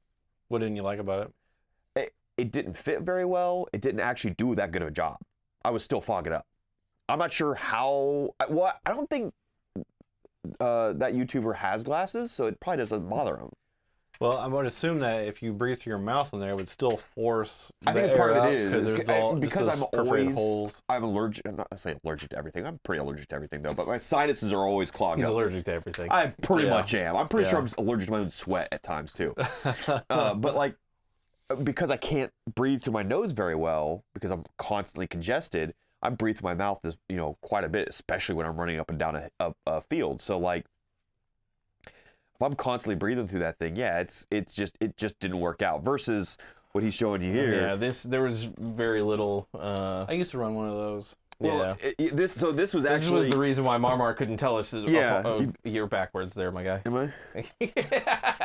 Yeah, special ed right there. I thought we brought Joe Biden on the show. I was Joe Biden at I-70. He I was was. so sure you hated me that day. I was like, what did I do? I just joined the team. I had no one else wanted to be it, and I needed someone who was responsible enough to carry it out. You know how many times I got shot in the back that day? I chose you with love. Yeah, sure. But like, we modified these with little pins so that we could attach the helmet attachments to Yeah. get them to hook right up in there. So you don't even need this back Yeah, strap. that's the Yep. great thing about those helmets, like with the amount of stuff They're that so you can modular. modify to fit on there. Because I used to run basically that same setup. Yep. Yep. It takes, and the nice thing too is like when you're, Look good as between- fuck right now with your glasses. I know, right? Oh But my like God. between games, you don't have to take everything off. You just pop that down, and it's still hanging there. I Yeah. loved it. And the only reason why I stopped is because I just didn't need all the helmet, and I moved away from the mask to something else I have back there for You know, later. I found myself hitting my head on more things. Yeah, wearing that. Well, I it's because did you got too. an additional like inch or so of padding here, Yeah. and you, as You a know how- human, you know where your limit is, and if all of a sudden you got another extra inch, you're gonna hit your head. I mean, we were talking about before we started. I got all these like dings. This isn't like half. This isn't even. There's a couple white marks on here, maybe from BBs, but also from something else. But there's all kinds of crap scraped on here from just hitting my head on everything. But I mean, this does just the same thing. yeah. well, and then sometimes too when you're crouched down in the trees and you have to lift your head up real high. Yep. Like that helmet just gets pushed forward. Just 'cause- enough. Yeah. Or it's just enough to poke over the lip, and then someone takes a hit and pings Get you off the on top of your head. the Yeah. helmet, yeah. But it forces that helmet down over your eyes, so then you don't have a good field of view too. So it's like, Yeah. get rid of that. Yeah. Just give me a ball cap. If I get hit, I get hit. This ain't real life. Right. Yeah. I mean, obviously, when I do that Battlegrounds, when I finally retired, I mean, I haven't officially retired. I would probably still wear this, but more often than not, when I do play now, it's going to be with this and with that instead of Yeah, the just mesh not mask. the patch though. No, the patch goes. Patch stays, baby. No, But yeah, so we need to get some new ones. yeah. Truthfully, No, I'm going to keep the those- dash. they're a good memory because It's funny. no, well, you got to think, Are you right? talking about the dash patch? It's just the older GT patches in general. or... Oh, It's a so we might actually go back to those. Which ones? The What? triangle. yeah. Oh, that one. Yeah. Well, I never got one of those. I still get, even though we have these issues with these, right? I still kind of consider these because it's They're what historical. it was Yeah. what was being That's handed out to really the everybody. reason why I And still so- rock it. So you think about it from the I don't really care. I just like. I know, I I just know. like the joke. you It's think funny. about it from the mentality though of like these were the things that we were aspiring to do and get and everything when we first got into airsoft, and so regardless of some parts of it being Super tainted negative. by Yeah. individuals, like it's It's know, still us. yeah, There's it's- still one. It's I there's still can't let us. that be taken there's away. a story, and yeah, like there's always a little bit of me. It's like I would love to give it a new. I almost I would enjoy. prefer not to show those across everywhere yeah. because of the bad stigma that came from them. I'm trying to change the stigma yourself. Yeah, rehabilitate is the word I was looking for. I'm trying to rehabilitate that stigma. Well, I mean, nobody else aside from us even knows Knows anything what the- about the yeah. dash. Right. Well, Yeah. except for that they see us arguing about it. Yeah. And that's where I'm going for. Is I want you guys to see us joking with each other about this patch rather than what does it actually mean? Nothing Yeah. really, except for who brought it to us. Slight tangent though, but I'm gonna try to take that off there. For Brushy Mountain beating one of the worst mill sims that we ever went to, they had one of the best team patches. Yeah, Oh, that yeah. that It was was one of good. the best patches. Oh yeah. my god, like, yeah, that is The only always patch been that's probably better than that is the G2 patch. The G2 patches, they're definitely far superior. yeah. Yeah, what we were thinking about maybe potentially going back to the old one. Yeah, so the Yeah. only reason why we went to those was because we wanted to rebrand what G2 was. Because, like you mentioned, with some of the bad stigma stuff about Yeah. people telling you things about, like, I guess, like how strict we were with Mm-hmm. being military, or that I don't know, you mentioned something else, like we did bad things or whatever. There was just an elitist. Yeah, the Yeah, the elitism, elitist yeah. stuff, and with I-70 being, I mean, we had so much trouble trying to get people in the beginning to come out until we started offering like the free lunches and stuff or the dinners, where then that would really bring the people in. It was just such a struggle. I was like, okay, well, we need to kind of rebrand so that it kind of washes that stuff away. And it's funny because like after some of the people who told us to stay away from G2 because of how supposedly elitist you were and about don't try joining them because they're military. Once we were on the team, all of a sudden it was like, oh well, because I mean, a couple of them actually said it to us. It was like, well, I figure if you're on the team, it can't be as bad as we thought it was or we heard it was. And they started coming around, and some of them are still part of our community to this day. Yeah. And it's not to take credit for that, but it's kind of a nice feeling to know that we were able to change some of people's that minds yeah. about a team that is clearly not elitist. Yeah, we'll joke with each other about some like how good are you, but it's all in jokes and in love, and it absolutely no elitism. Like how many times do you get a new player out in the field that we're right there helping? Again, I can't really say we because I haven't been there, but like I know from having been there during Battlegrounds, and I know Marmar. I know he'll still be right there with a new kid to help them. Oh yeah, So like we have new people come out all the time, Yeah. and we'll even like, hey, ask one of the guys, like, hey, would you mind running around with this person, show them the field, absolutely, get them mingled in. yeah, Like this one kid came out, I think it was like, I don't know, 13, 14, 15 or something like that. The mom was really worried about the kid not being able to like make friends, where I was like, hey, we'll just have him run with one of our guys. Ended up with like 2-3 friends Yeah. after that. If you come to a G2 field, you're not just coming to play airsoft. You're coming to make friends. Mm-hmm. You may not realize it when you get there. I mean, I sure as shit didn't think we were gonna make friends when we first went down to I-70 that first time. I figured it was just gonna be the two of us, kind of playing in our corner, doing our quiet thing, just playing and having fun, shooting some people and whatnot. And before we left that day, we were already making friends. Yeah. Not necessarily G2 because we barely got to know them, but like we definitely made friends. Yeah, I think to circle back though, probably the worst advice initially probably came from me, between the two of us, just in how much gear we bought. Like we have differences, and we found throughout the way that we have two different obvious play styles and way of doing things, and Well, it's funny because like I remember when we were doing all of our research, there was a video I was watching from a airsoft YouTuber who's like, don't go out and buy all this gear. Just go out and in your jeans and your shirt and rent a gun or buy a cheap one or whatever. Do that. And I was like, I played paintball. I really enjoyed it. And I always regretted not getting deeper into it. I'm going to enjoy this. And it worked out for me. But that being said, Yeah. that is very good advice. I know that's not where we're at on this topic line, but Yeah. like that is very good advice. You don't need everything. Yeah. You really don't. And that's one of the things Anyone who I thinks you hear do is- a yeah, lot of because people. it's devolved by the time the last few times that I went to play though. Yeah. It basically devolved in I wear my chest plate because that's what has everything. Yeah. But like I have my G2 shirt and jeans. Like what I'm wearing right now is what I would play in. Yeah, it I seems wouldn't like even wear it's the a- BDUs half the time. It's like a ramp up thing. Like everybody thinks like when like even like a lot of the new people come out, they're like, or new people I just talked to, they're like, oh, you got to have all that stuff to go Yeah. play. I'm like, no, you just need an Absolutely not. iPro and a replica. That's it, and then you can come out and enjoy it. Yeah. And even that Granted- with you, they don't need the replica. They Yeah. can No, just they can rent come it. rent. Granted, camo helps you because you're playing in the woods. Yeah. But then like everybody like gets all this gear, and then they start decreasing the amount of gear because they're like, why do I need to have all this stuff? And not only that, but Because a lot of it sounds good in the beginning, right.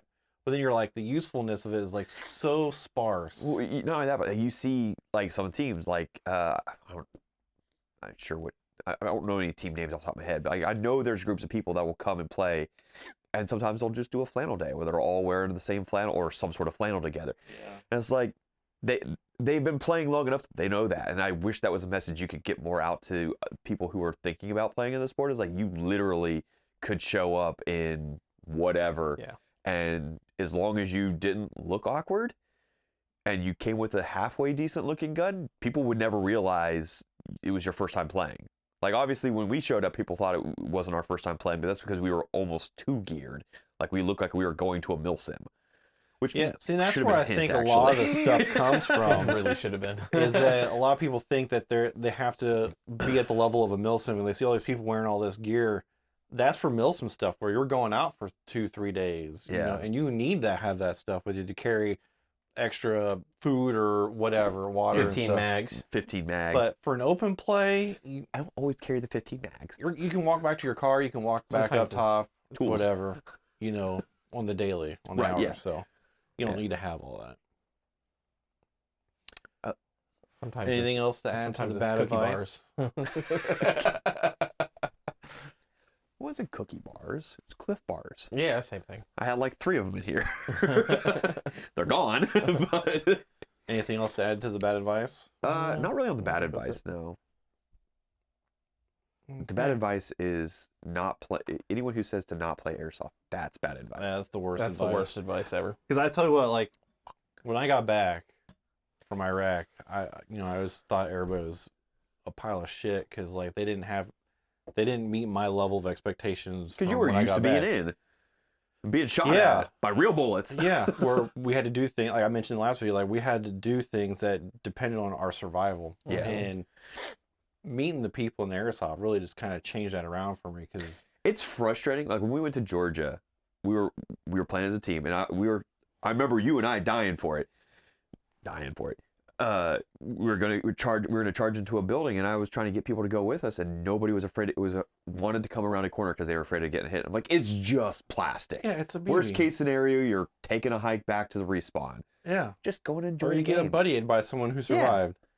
Remember that one time? I don't know if you guys were there. It was at Battlegrounds, and we rigged up those smoke grenades in that hallway Oh yeah. because there was poison at the time, Mhm. and Yep. only one guy brought a mask. Yep. Yep. He Only had one to guy revive- brought an ass. he I remember revived his people whole team. spilling out of that building. Yep. And he spent like 20 minutes trying to revive everybody because it was a 30-second hands. That was a long mission. That was a very long mission. Yeah, I was like, that's what you get for not working. And they just had to bring a paint mask or Yeah, something. the funny you thing know? is, like, it was very well told during The N95 tax off masks, of that. so we had plenty left over. Yeah. The tax op straight up said, like, you're probably going to need a gas mask of some sort. Almost anything will do, and nobody but one guy brought it. That's another 'cause thing they about don't read the advice. tax Not op. reading the tax op. Please read it. Yeah. All right, so we're gonna do the last dab. Mm-hmm. You should dab this one. Yeah, this one I'm not pouring out any. I'm just gonna be right on a tiny little drop, and I've been there, done this. This one's a little chunky.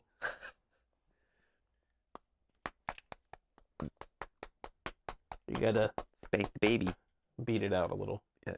Beat it. You're not going that crazy?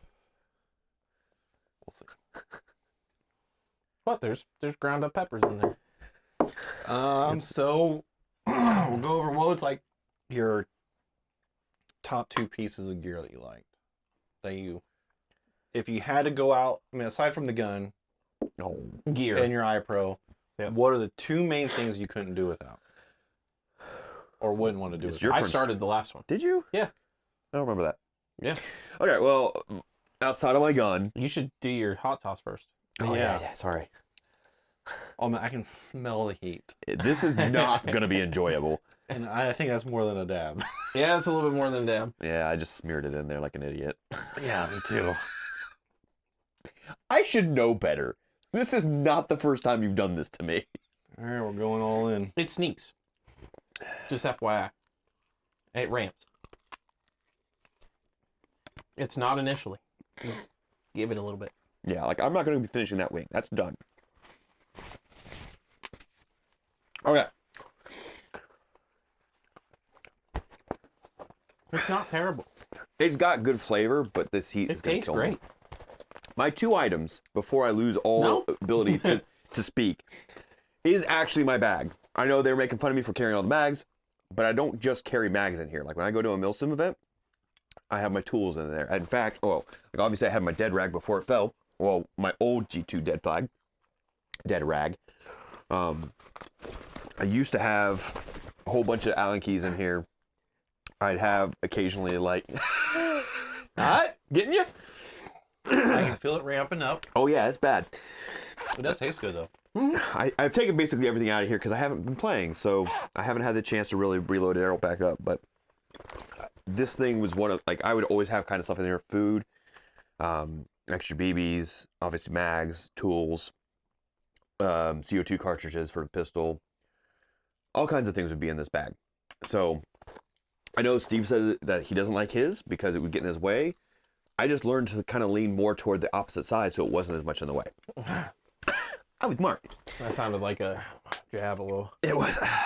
And then I got rid of all this for my hat and my neck gaiter. And I've been hit in the face while wearing this and barely felt it. It's just, but it's so much less on my face than everything I was going with beforehand that, and because it was so much less, it made it easier for me to like really crush myself up to make like, man, I'm having a hard time thinking. The wooziness is getting you. But to like really squeeze myself up, because in fact at I-70, I got accused of blind firing Breathing because I had tightened myself up into this tiny little ball feel like I'm because having a I didn't stroke. have all the extra stuff. But yeah, so being able to narrow it down for myself, and again, you can get it doesn't even have to be camo, it could be any sort of neck gaiter. Super cheap Yep. and useful, in my opinion.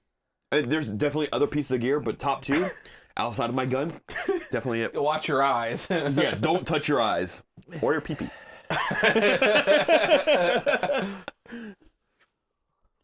My whole body is warm. Yeah. Okay, Steve. That does it for you?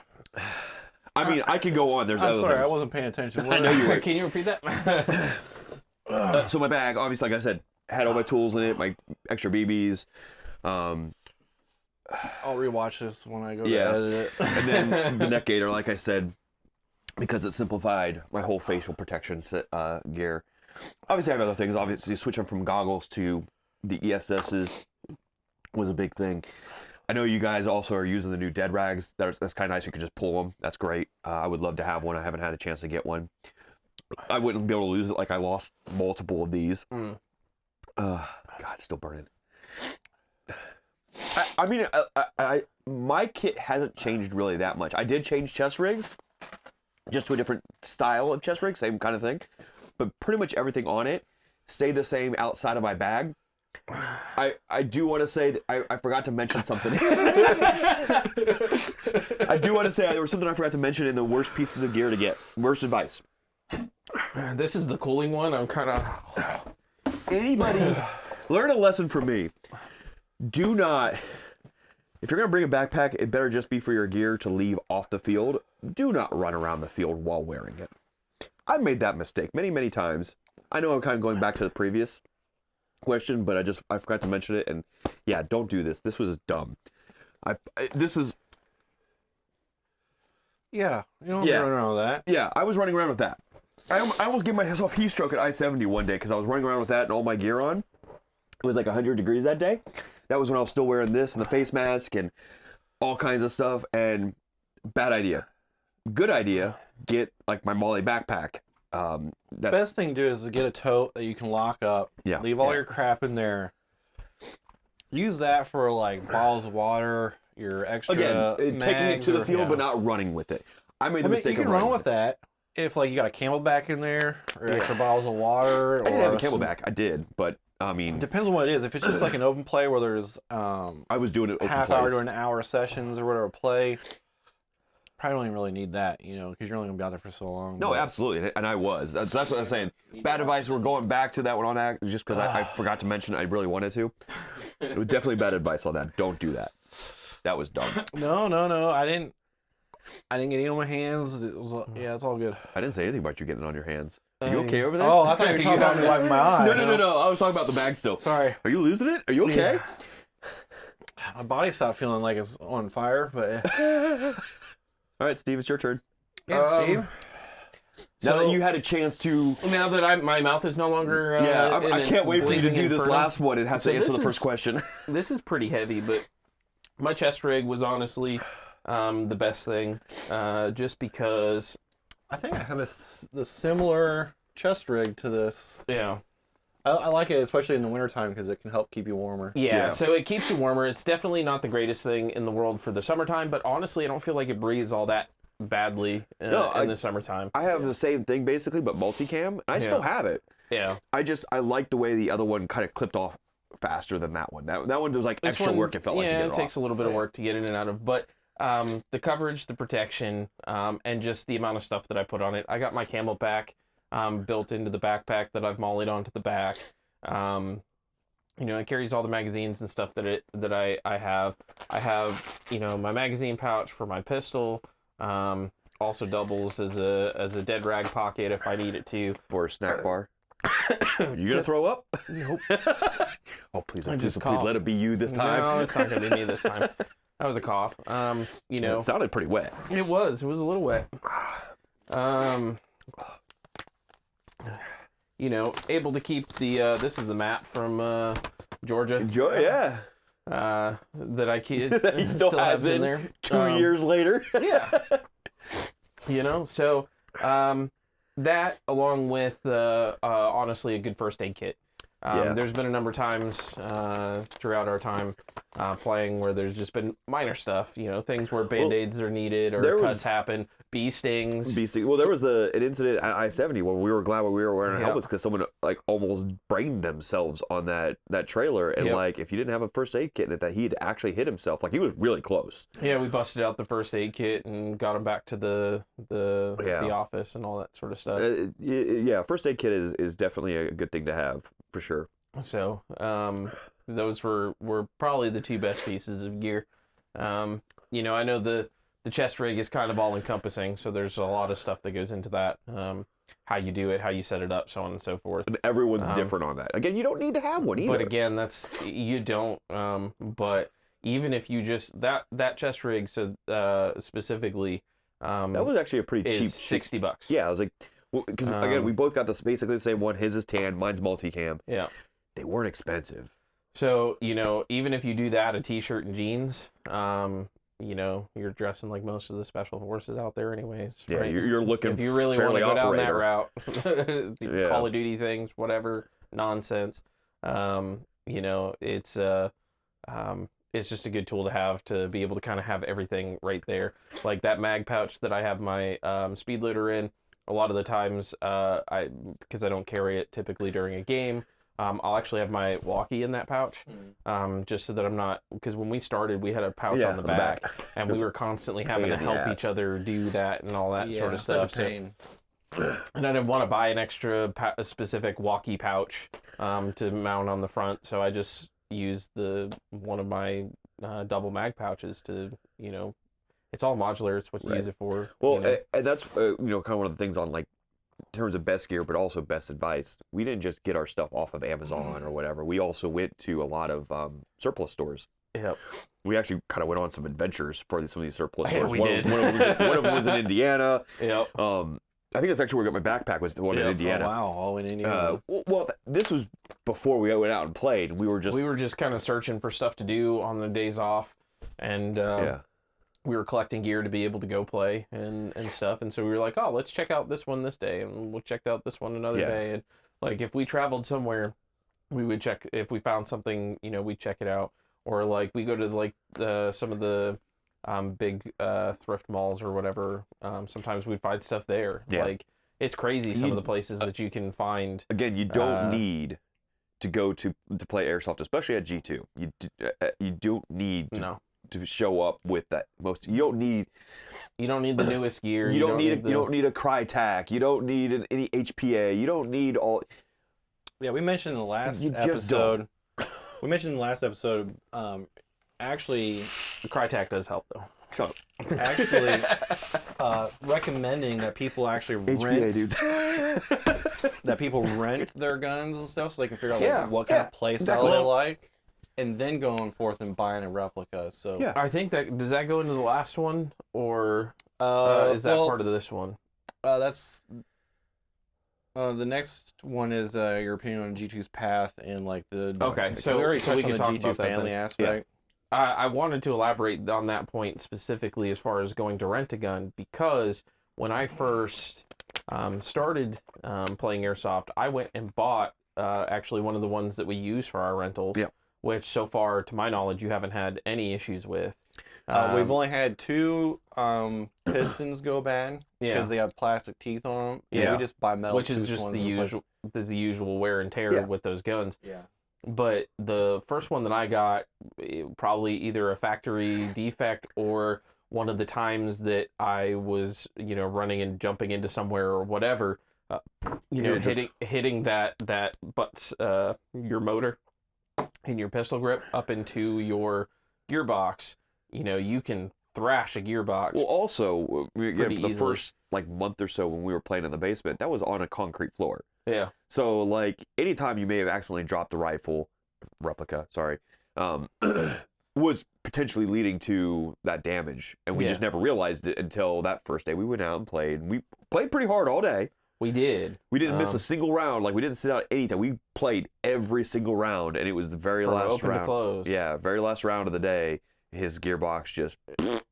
Yeah, I heard did it from across the whine of field. doom. Yeah, I heard it from across the field. I'm like, that. Whose gun literally is that? And he I comes took it walking apart toward me. eventually, not very well though. I stripped all the screws out while I was I trying have to it, get and it it's apart. literally a I am baggie not- full of destruction. Blooper, I will say I have a lot of respect for you. I don't. On the tech side, because I am not a tech. I have the one gearbox that I tried to take apart was the last one that I'm ever going to try to take apart. It stayed apart.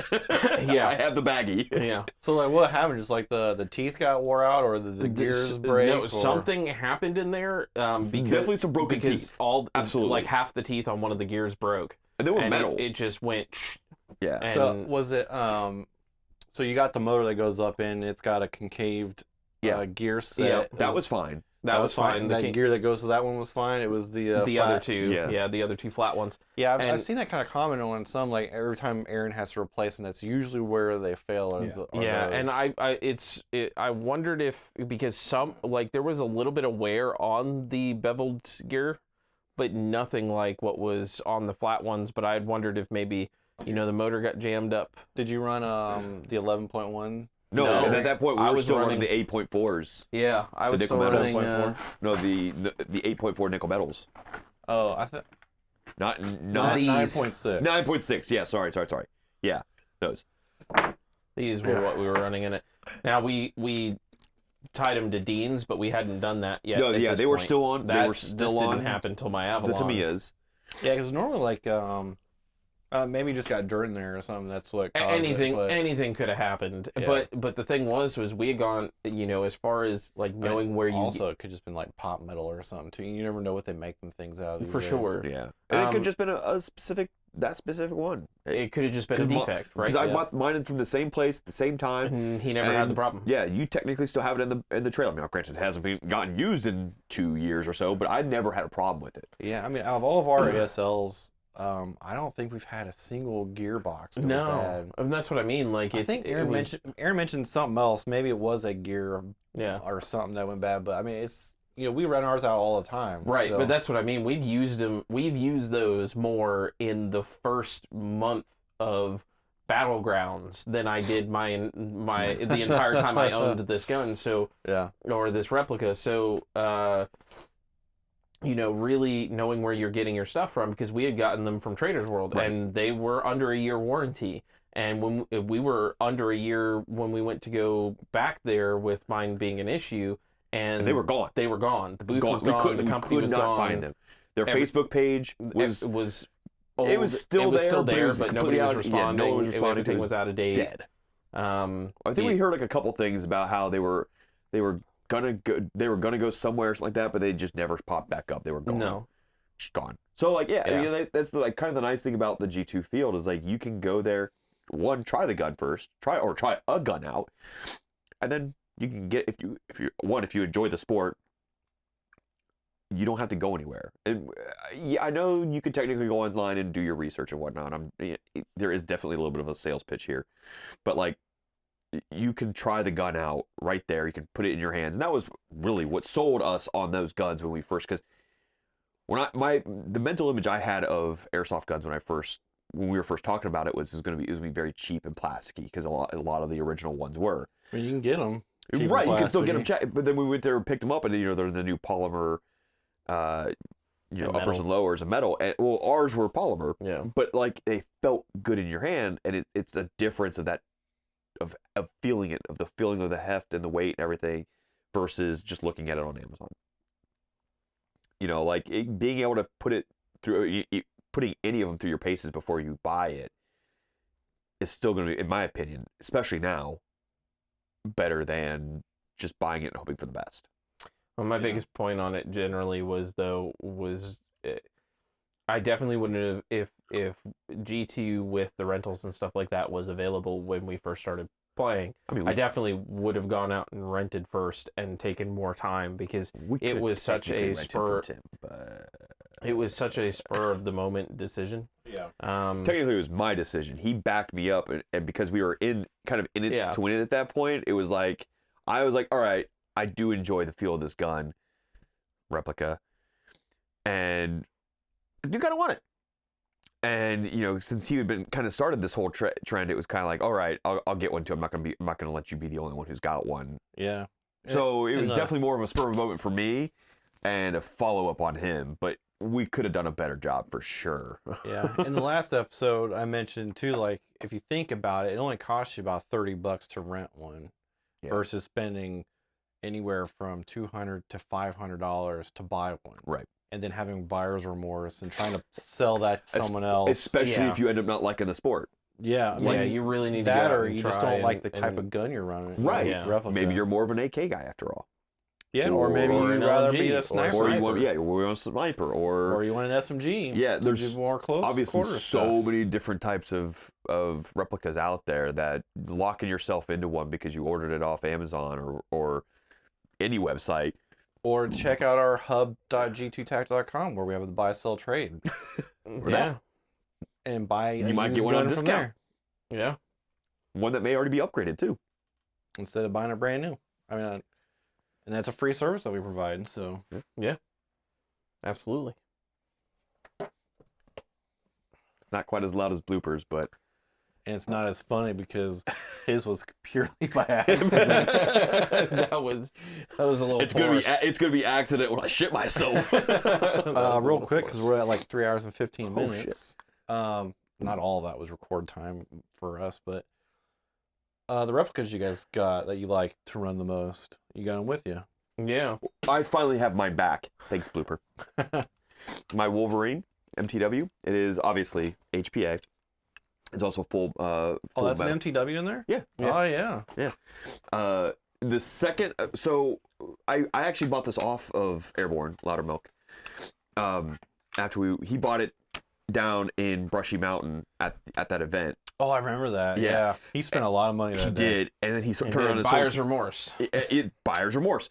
I had been looking at him online like the entire time. Before we even got there, I had kind of seen him, and I was like, oh, I really want one. And then we were down there, and he bought that, and he was shooting it by me all day long, and it was eating at me the whole day. I really, really wanted one. And then when he was getting out, he turned around, he was asking if anyone wanted to buy it, and I'm like, I want it. I want it a lot. And outside of until Georgia, where they did something to my regulator that did something. I'm not sure if anything. Blooper said he couldn't find anything wrong with it, but it was doing some really weird, like double firing. Like it wouldn't fire, and then I'd get 2 BBs on the next shot. But then it would fire perfectly fine for a while, and then it would do it again. And it fired perfectly up until Georgia. And like I said, it wasn't just me. There was a bunch of us that were getting chronoed, and they were messing with our regulators. And they did something to it. I don't know what. Blooper says it's working fine. I haven't had a chance. I literally just got it back. Blooper's had it for like a year. So I'll have to get a new battery for it, but definitely, I definitely my favorite. I have an Avalon as well. That is my AEG. So if this were to go down while I was playing, I have my AEG. That's also been a very solid gun for me. Is that just a fake suppressor? This or is one's that fake. Also, okay. This one's fake. It's not a. I do have one. tracer and unit It as well? usually is on here, but it was dead, and I had swapped it out, and I just never took it off when I handed it to Gotcha. Blooper. So yeah, I'm glad to have this back in my hands. So I have two technically. Unfortunately, this is what we were just talking about as far as the Avalon. I don't have my sight on it at the It moment. still has. Both of us still have our AMW. Mine may have been custom painted at one point. It's just faded. By myself, just faded. But this was the one that I bought right after. Got a nice grip. Yeah, right after I had the catastrophic failure of my last one, and we did some research, and this is where we ended up going to. It doesn't have a silencer. It actually has the Loudener on it. Have you seen this? Oh, It- I've seen. Yeah. It makes an interesting It popping makes sound. an interesting popping sound. It does. Yeah, I Fires. forget who showed me that. Elliot. Oh, That's okay. where I got it from. Was Okay. was actually Elliot. Which, speaking of which, outside of the events where I'm not allowed to run it, Which is many. this has actually become my new primary one, which is my Crytek LMG. This has the The I'm blanking. the I'm having a the stroke. tracer unit. Tracer unit. Yeah. Yeah. And my sight on it and all that sort of stuff. I think we so- have the same tracer unit. Yeah. Mine's just at home because Yep. So- probably dead. Battery's probably dead in the thing. I got this. We were down in Georgia, and he was running around with this. He got American. Hated it. Yeah, he hated it. I loved the damn thing. Well, so he had been spending because Elliot was spending a lot of time running around with those vectors, Yeah, and then he got that. which is so much heavier. Like- It is two very different Oh, I know how weapons. they And yeah, it's funny because he has two of the same. Well, obviously two different colored ones. Like Yeah. one was his maple smelling Oh vector. yeah. He had the white one. The white one and the brown one that smelled like maple syrup. That was so weird. Yeah. I think he purposely put maple syrup on I think he did too, just to keep people sniffing. just to get. It smells funny. Smell it. But this was what became my primary, because I got to use it because he wasn't liking it, so he was leaving it behind down in Georgia, and so I asked him if I could take it a couple times, and man, just being able to like mow down Yeah. things Because I've got was what and LMG just- do I have? taking up a position. Oh, I have the Stoner. Mhm. And yeah, the few times I've used my Stoner, like when you get into a good spot and you can just lay down fire, oh, there's nothing like it. For the record, this puts his Stoner to shame. It does. Unfortunately, it It's does. from distance and volume. Yeah. This thing, and the It's the one time I'm gonna say like I like the, people who like swear by Crytek. I will say like dude. the Crytek versus Avalon, like in terms of like the like M4 version, I'm gonna take my Avalon. every day Yeah. versus the Crytek version. But when you're comparing my classic Army Stoner to his Crytek LMG, that This thing hands Every down day. for Not gonna argue it. for a I don't understand why people hate on Crytek.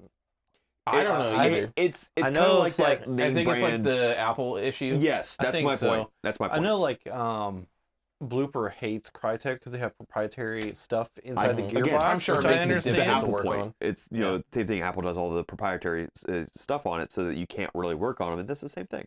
But then you just slap an HPA body into it when the gearbox goes bad, and And now it's the it's same just- thing and with now it's just the regardless. body. yeah, But for a non-HPA gun, man, this thing just smokes, huh? it's just buttery smooth. Yeah. I love it. I also want to say, I think part of the reason why the Stoner doesn't work, it isn't as good, is because Marmar broke it. And it's never been the same. I mean, you can use all the excuses you want if it makes you feel better. No, I just want to blame Marmar for something, because he did break it. He broke the did. stock off, and Yeah. he did something Running to my around at sling. battlegrounds. Yeah, I let him use it that one time, and he brought it back, and it came back to me in pieces. I'm like, what did you do? It wasn't that bad, but it was fun, because that was like right before he left. Yeah. Yeah. I just wanted to give him a hard time, and it was a good time. You keep that. The why are last you giving it dab, to me triple first? X, because you're Why- on the right side. Why do I get? Why do I? And you get to start the this answer question one- this time. Oh fuck me! I spoke through that as best I could. This You one get to do runs it. more. Just FYI. So we can't divulge the stuff we talked about in our private chats. Of course. Of course. Nothing is of that yet. Right. But since you guys have been living on the outside for so long, like, what do you guys think about with how things are going, and or anything else you want to add to that?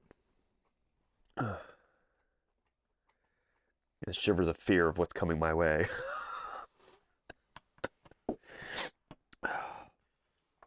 Yeah. Oh God. This is good. I'm dabbing again. Just FYI. All right, I put that. Is that good? Mm. Is that enough? Sure. Not not enough? Sure. Do I need more? Mm. Don't feel any shame. This is a judgment-free zone. I'm just saying, do I need to put more on there? Oh, you're good. How's that? Is that better? Yeah.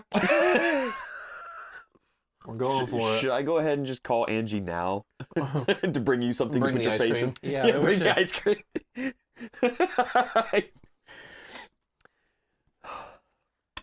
Oh man. I am stalling a little bit. But also my nose is running a little bit. I'm gonna call her real quick. Yeah. Get the ice cream going.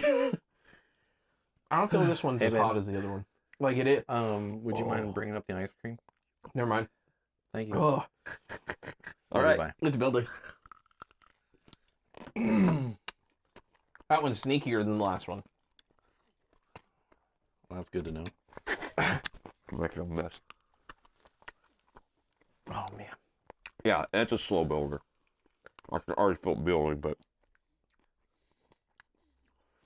you're fucked. Are you playing around? No, No, it's a slow builder. yeah, like it's not burning me yet. I can feel it in the back of my mouth right now, but it's coming. I can feel it already. It's a front burn, not a back burn. The other one's a back burn. I think mostly because the skin went further back before it hit down. Yep. I'm trying to eat as much of this chicken as possible to help coat it away. So I think the fact that we're doing this, right? And the additions that have been made to the field and the new people that have come into the group who have very well, again, I haven't been down there. I probably watch the Discord a little bit more than you do just because I don't get to get down there. But just seeing the new blood, the new ideas, from what we can see, the interest and the help that some of the newer folks to G2 have brought to the team, watching the the last couple of these podcasts, and seeing what people are bringing to the table, definitely shows that the team, the business is headed in the right direction, right? Values haven't changed. If anything, with us being around a little less retarded. But I don't know about that. Marmar's still there. Blooper's still there. yeah, that's right. We probably brought some sanity. But just in general, I mean, it's always good to see what you guys are doing. It's always good to talk about it too, and catch up with you and help in any way that we can. When we do catch up every few months. Yeah. Every Yeah. quarter. Yeah, our quarterly meeting. I have to say, I don't think that one's as bad as the other one. I don't think it's as bad. It's sneakier. It's definitely sneakier. It is a back burner. I think also the fact that we are already burning from that The one. first one. Yeah. Yeah, there was a much higher spike here from like these were fairly gentle, and then it was like boom, Yeah, sorry guys. and boom, I and mean, this one kind of leveled out a little bit. sorry, not sorry. Yeah, I would agree. I think. What are you doing? Going back for seconds. All right. He's gonna put about the same amount on there and see if it's worse. Someone's got to test it. But yeah, what about you, Rick? I think the team has obviously been going on a good path. I mean, obviously didn't fall apart while we were gone, so that says something. Not that we were holding it together, but like It's been a lot of work, like replacing people, being able to work around the inconsistency. yeah, it's really hard for the team because again, this has to be hit on. I feel like it almost needs to be part of every podcast and every video you ever post. Everyone on G2 is a volunteer. None of us are getting paid. Except for Blooper. Except for Blooper, but that's because he's doing tech work. And Milo, because he does tech too. Yeah. Except for the people who are doing tech work. Asterisks in there. But everybody else is not getting paid. They're there because they enjoy the sport, they enjoy the community, they enjoy what they're doing, and that's important that it continues that way. And I think that's been the hardest part, has been always going to be the hardest part for G2. It's continuing to find like-minded people who are always going to be part of that, who have that same mentality. And we're good. And just making sure that everyone's on the same page. And Thank you kindly. despite the fact that thank you, the fact that that Steve and I have been gone for 2.5 years. I mean, we've been around, but the fact that the team has continued to go in that direction. But again, we're still able to, when we can, show up, and it's still like we never left. Says something about the fact that the team is still going in that same direction. It's not like we came back and everything was completely different. Saw that? That's definitely hotter. Yeah. Oh yeah. Yeah. We had it reversed, didn't we? We de-bombed it. We de-bombed it. There we go. That's how it's supposed to be. I thought so. I felt like that wasn't as bad, but I thought the reason why it was because when I bit the skin off, I thought I missed like majority of my mouth, and it would Do just we need to commiserate? I have to feel like we need to All commiserate. right. For you, Darren. Oh my god.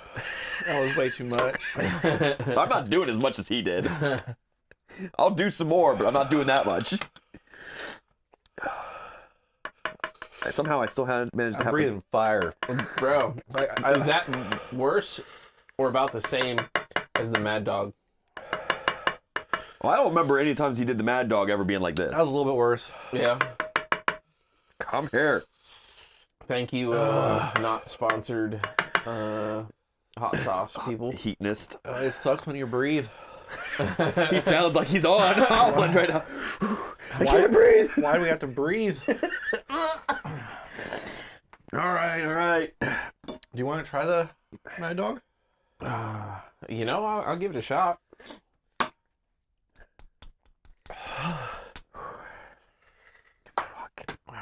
This is things we do for you, Darren. Oh, I tell you, the things I do for you guys.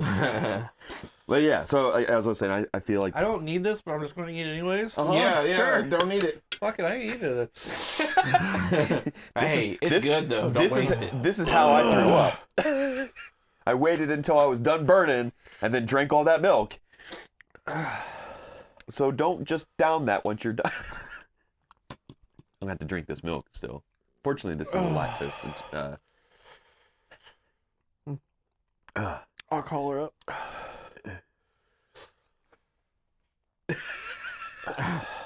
She's like, you were just. You're just so needy right now. Yeah, right. Oh, what the hell's going on? Your phone's like, you're on fire, dude. Stop. Yeah. All right, I guess up. Hey, one more request. Can you bring up the 357 anniversary edition? Thank you, babe. Love you, bye. That's the difference on that one and what I did in the last one. I put that straight on my fucking tongue. Oh, that was a That's mistake. what I've been doing the whole time. I was just eating like I normal. hope That I'm not time, showing a nipple on camera. You might have the first time. I've been eating like normal. We'll blur that out. No, leave it Same in. with that G-2 up there. I would laugh hysterically if it would blur that out for the whole episode. I thought about it. That'd be a lot of work. Be moving around. Well, you can do a whole motion track thing. So. It's not. All right, most of the burn's gone by now. So It's a quick burn. well, that wasn't pretty quick. Yeah. Relatively speaking. You know, compared to the fires of hell. For all eternity. Woo! That's a ride. You won't have any sinus problems after we're done. No, I'm clear for the moment. Okay. Yeah, that was pretty good. All right, where were we? We were at the end, I think. We were at the end. Did you get to the your talking point? Yeah, you were Yeah, too fuck, busy I missed dying. it. You were dying the whole I time. missed it. All right. Basically said, I think because of the fact that we can walk back onto the field and into the office, and it's basically like we've never left, even though people are completely I different. remember that now that I'm alive. Yeah, that the team hasn't actually changed. We're still going on the same path Yeah, that we that were one always right going there. on. Yeah, this is the one that he threw up That's on. what I threw him up on. Oh. The 25th anniversary one? That's I'm- exactly what that was. I'm not doing that one. Here's a pure ghost. Doing that twice was too much. That was a bad idea. Okay, well then you know what that one tastes like. I do. Well, you should try it again for memory. You know? I haven't Memory's died sake. yet. This one's like battery acid a little bit. At the end of the year, I'm doing all this stuff. Like I'm just gonna do a compilation of all this. Is like Yeah. Yeah, so not having fun. you've done this how many times now? This is number 3, 4? That's fourth pod. Yeah. So, First one was easy because it was just the Walmart sauces. okay. So I was going to ask, you know, how are you navigating the exit of all of these? How's Well- your pooper feel? Okay, so I'll ask the actual question. the first time I did, I don't have any problems with that. But the first time I did the anniversary edition, I dreamed I worked for Kanye West as a contractor on his mansion, and there were FBI agents outside staking out his house while writing side-by-sides. So I think it fucked with me. You were hallucinating. I'd say so. If I remember correctly, that Mad Dog also sneaks. Yeah, maybe a little bit. Or I might not be able to feel my mouth at this point. You might It's not be also able. possible. Well, I can't let you do it alone. Well, let's revisit that. Because I did this one twice as well. Tastes better than I remember. Fuck it. Yeah, but here. There we go. That's the guy I know. Peer pressure. Right. I'm usually like. That's the funny thing. I didn't drink for the longest time. I literally could turn down, like people try like, yeah, here, have a beer, you have all this, no problem. I don't think this is necessarily peer pressure, but it's more like the solidarity thing of it at this point. Like you couldn't, if I didn't want to, it ain't happening. I wouldn't say I necessarily want to do this. You okay? Yeah, it's a little warm. Still burning. That last one's still burning me. Oh yeah, that's a sneaker. I haven't even eaten this yet. It's a sneaker. I haven't eaten it yet, fucker. Shut up. Mm-hmm. Yep. Mm. You got under the tongue. That's the worst. I still feel this is hotter though. Mm. I feel like I should just get this in me while I'm still burning from that. Yes. The sooner the better, Rick. Yeah, I know. Ooh, I don't know, man. Do I need to get out of the way? Are you gonna throw up? We have double dipped on some of these things. I don't know if it's because that built on top of that. But these are probably equal. Oh, they could be. Oh no. No, that's gotta be hotter. You think? That's hitting me where it hurts. Could be. Could be Now I'm both. gonna be dreaming I was at a Diddy party.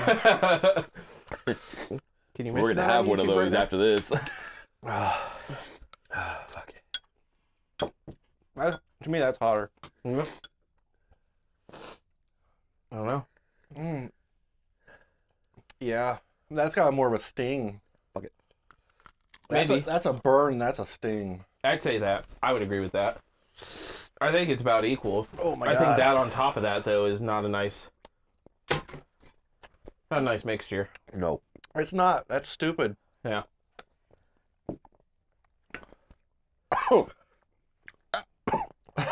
That was a mistake. This is how he puked last time. Mm-mm. I was downing the milk to get rid of the sting, because Trash this, can's right there. if Oh I my remember God. anything about the Mag Dog, it lasts longer. Uh-huh. Because, like, that ice cream's not doing nothing. It's just keeping my sanity. That's all it is. No, so the mistake was because I was done with the heat when I threw up last time. Yeah. I had to go to milk. I hadn't swallowed that when I took the drink. I mixed that shit around my mouth just now. Mm.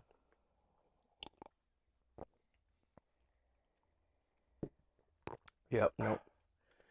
Fuck, what are we doing to ourselves, guys? Why did we do that? That was not smart. No. I'm going to regret everything tomorrow. It's a good thing I have tomorrow off. Remember when I was like, oh, they changed my schedule because of the federal shutdown for President Carter's funeral? Are you wanting Screw some it. ice cream? I'll Keith? just be tired tomorrow.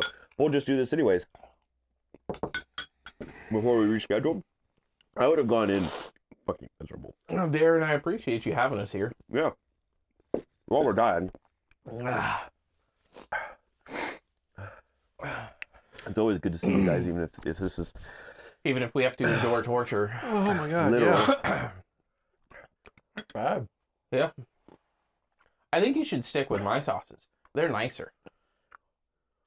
I mean, the truffles are great. A plus. That Taco Vibes, though. A That was plus. That's really good. That's an A plus one. So what I do with that is I'll I can't feel the right side of my cube face. chicken and I'll shred it and I'll put that in with some taco seasoning and stir it around. I kind of use that to bind the taco seasoning, and then I'll cook it further in the pan and then make chicken tacos with it, and it's fantastic. Fuck you. Why do we do this? Is that hot? I mean, it is. Any more? No, I'm okay. Maybe. We'll see. You okay? Yeah, You've gone very quiet. I'm okay. Are you sure not. eating all that ice cream is a good idea? Nope. But it's keeping your sanity, isn't it? What's left of it? What I should do is just. I can't even talk. Buy this and have this after it. Yeah. I agree. Yeah. Mm. Or have that be the before, and you know what? You should just go out on the limb and get the bomb. Oh, fuck that. I'm not doing the bomb. We have a straight refusal. Yeah, you fucking do. I'll do these. These are fucking hotter, but that's just nasty. It's pretty much done now. It's still there and lingering, but it's done now. Yeah, I think we're getting there. But my lips are. Yeah, the right side of my face right here, Yeah. I must have like dribbled a little bit on the outside too because it's all on fire. I got the corners. Oh, that's stupid. That was stupid. What's wrong with us? What the fuck is wrong with I us? put way too much on there. Yeah, you did. Yeah. I'm just doing little bits at a time. Little sips of milk, little bits of ice cream. I'm not overloading. We're only a few minutes away from your house. I'll throw you out the door on the way. I'm gonna Drive vomit by. all over your fucking dashboard. Blah. Oh man. All right. Well, any last comments? No, just thank you for having us, and appreciate the fact that we still get to be a part of this, and Thanks Be for here suffering through all this with Yeah. me. Yeah. misery, Love misery, company. yeah, misery loves We company. do this for you. Yeah. So stupid. I'm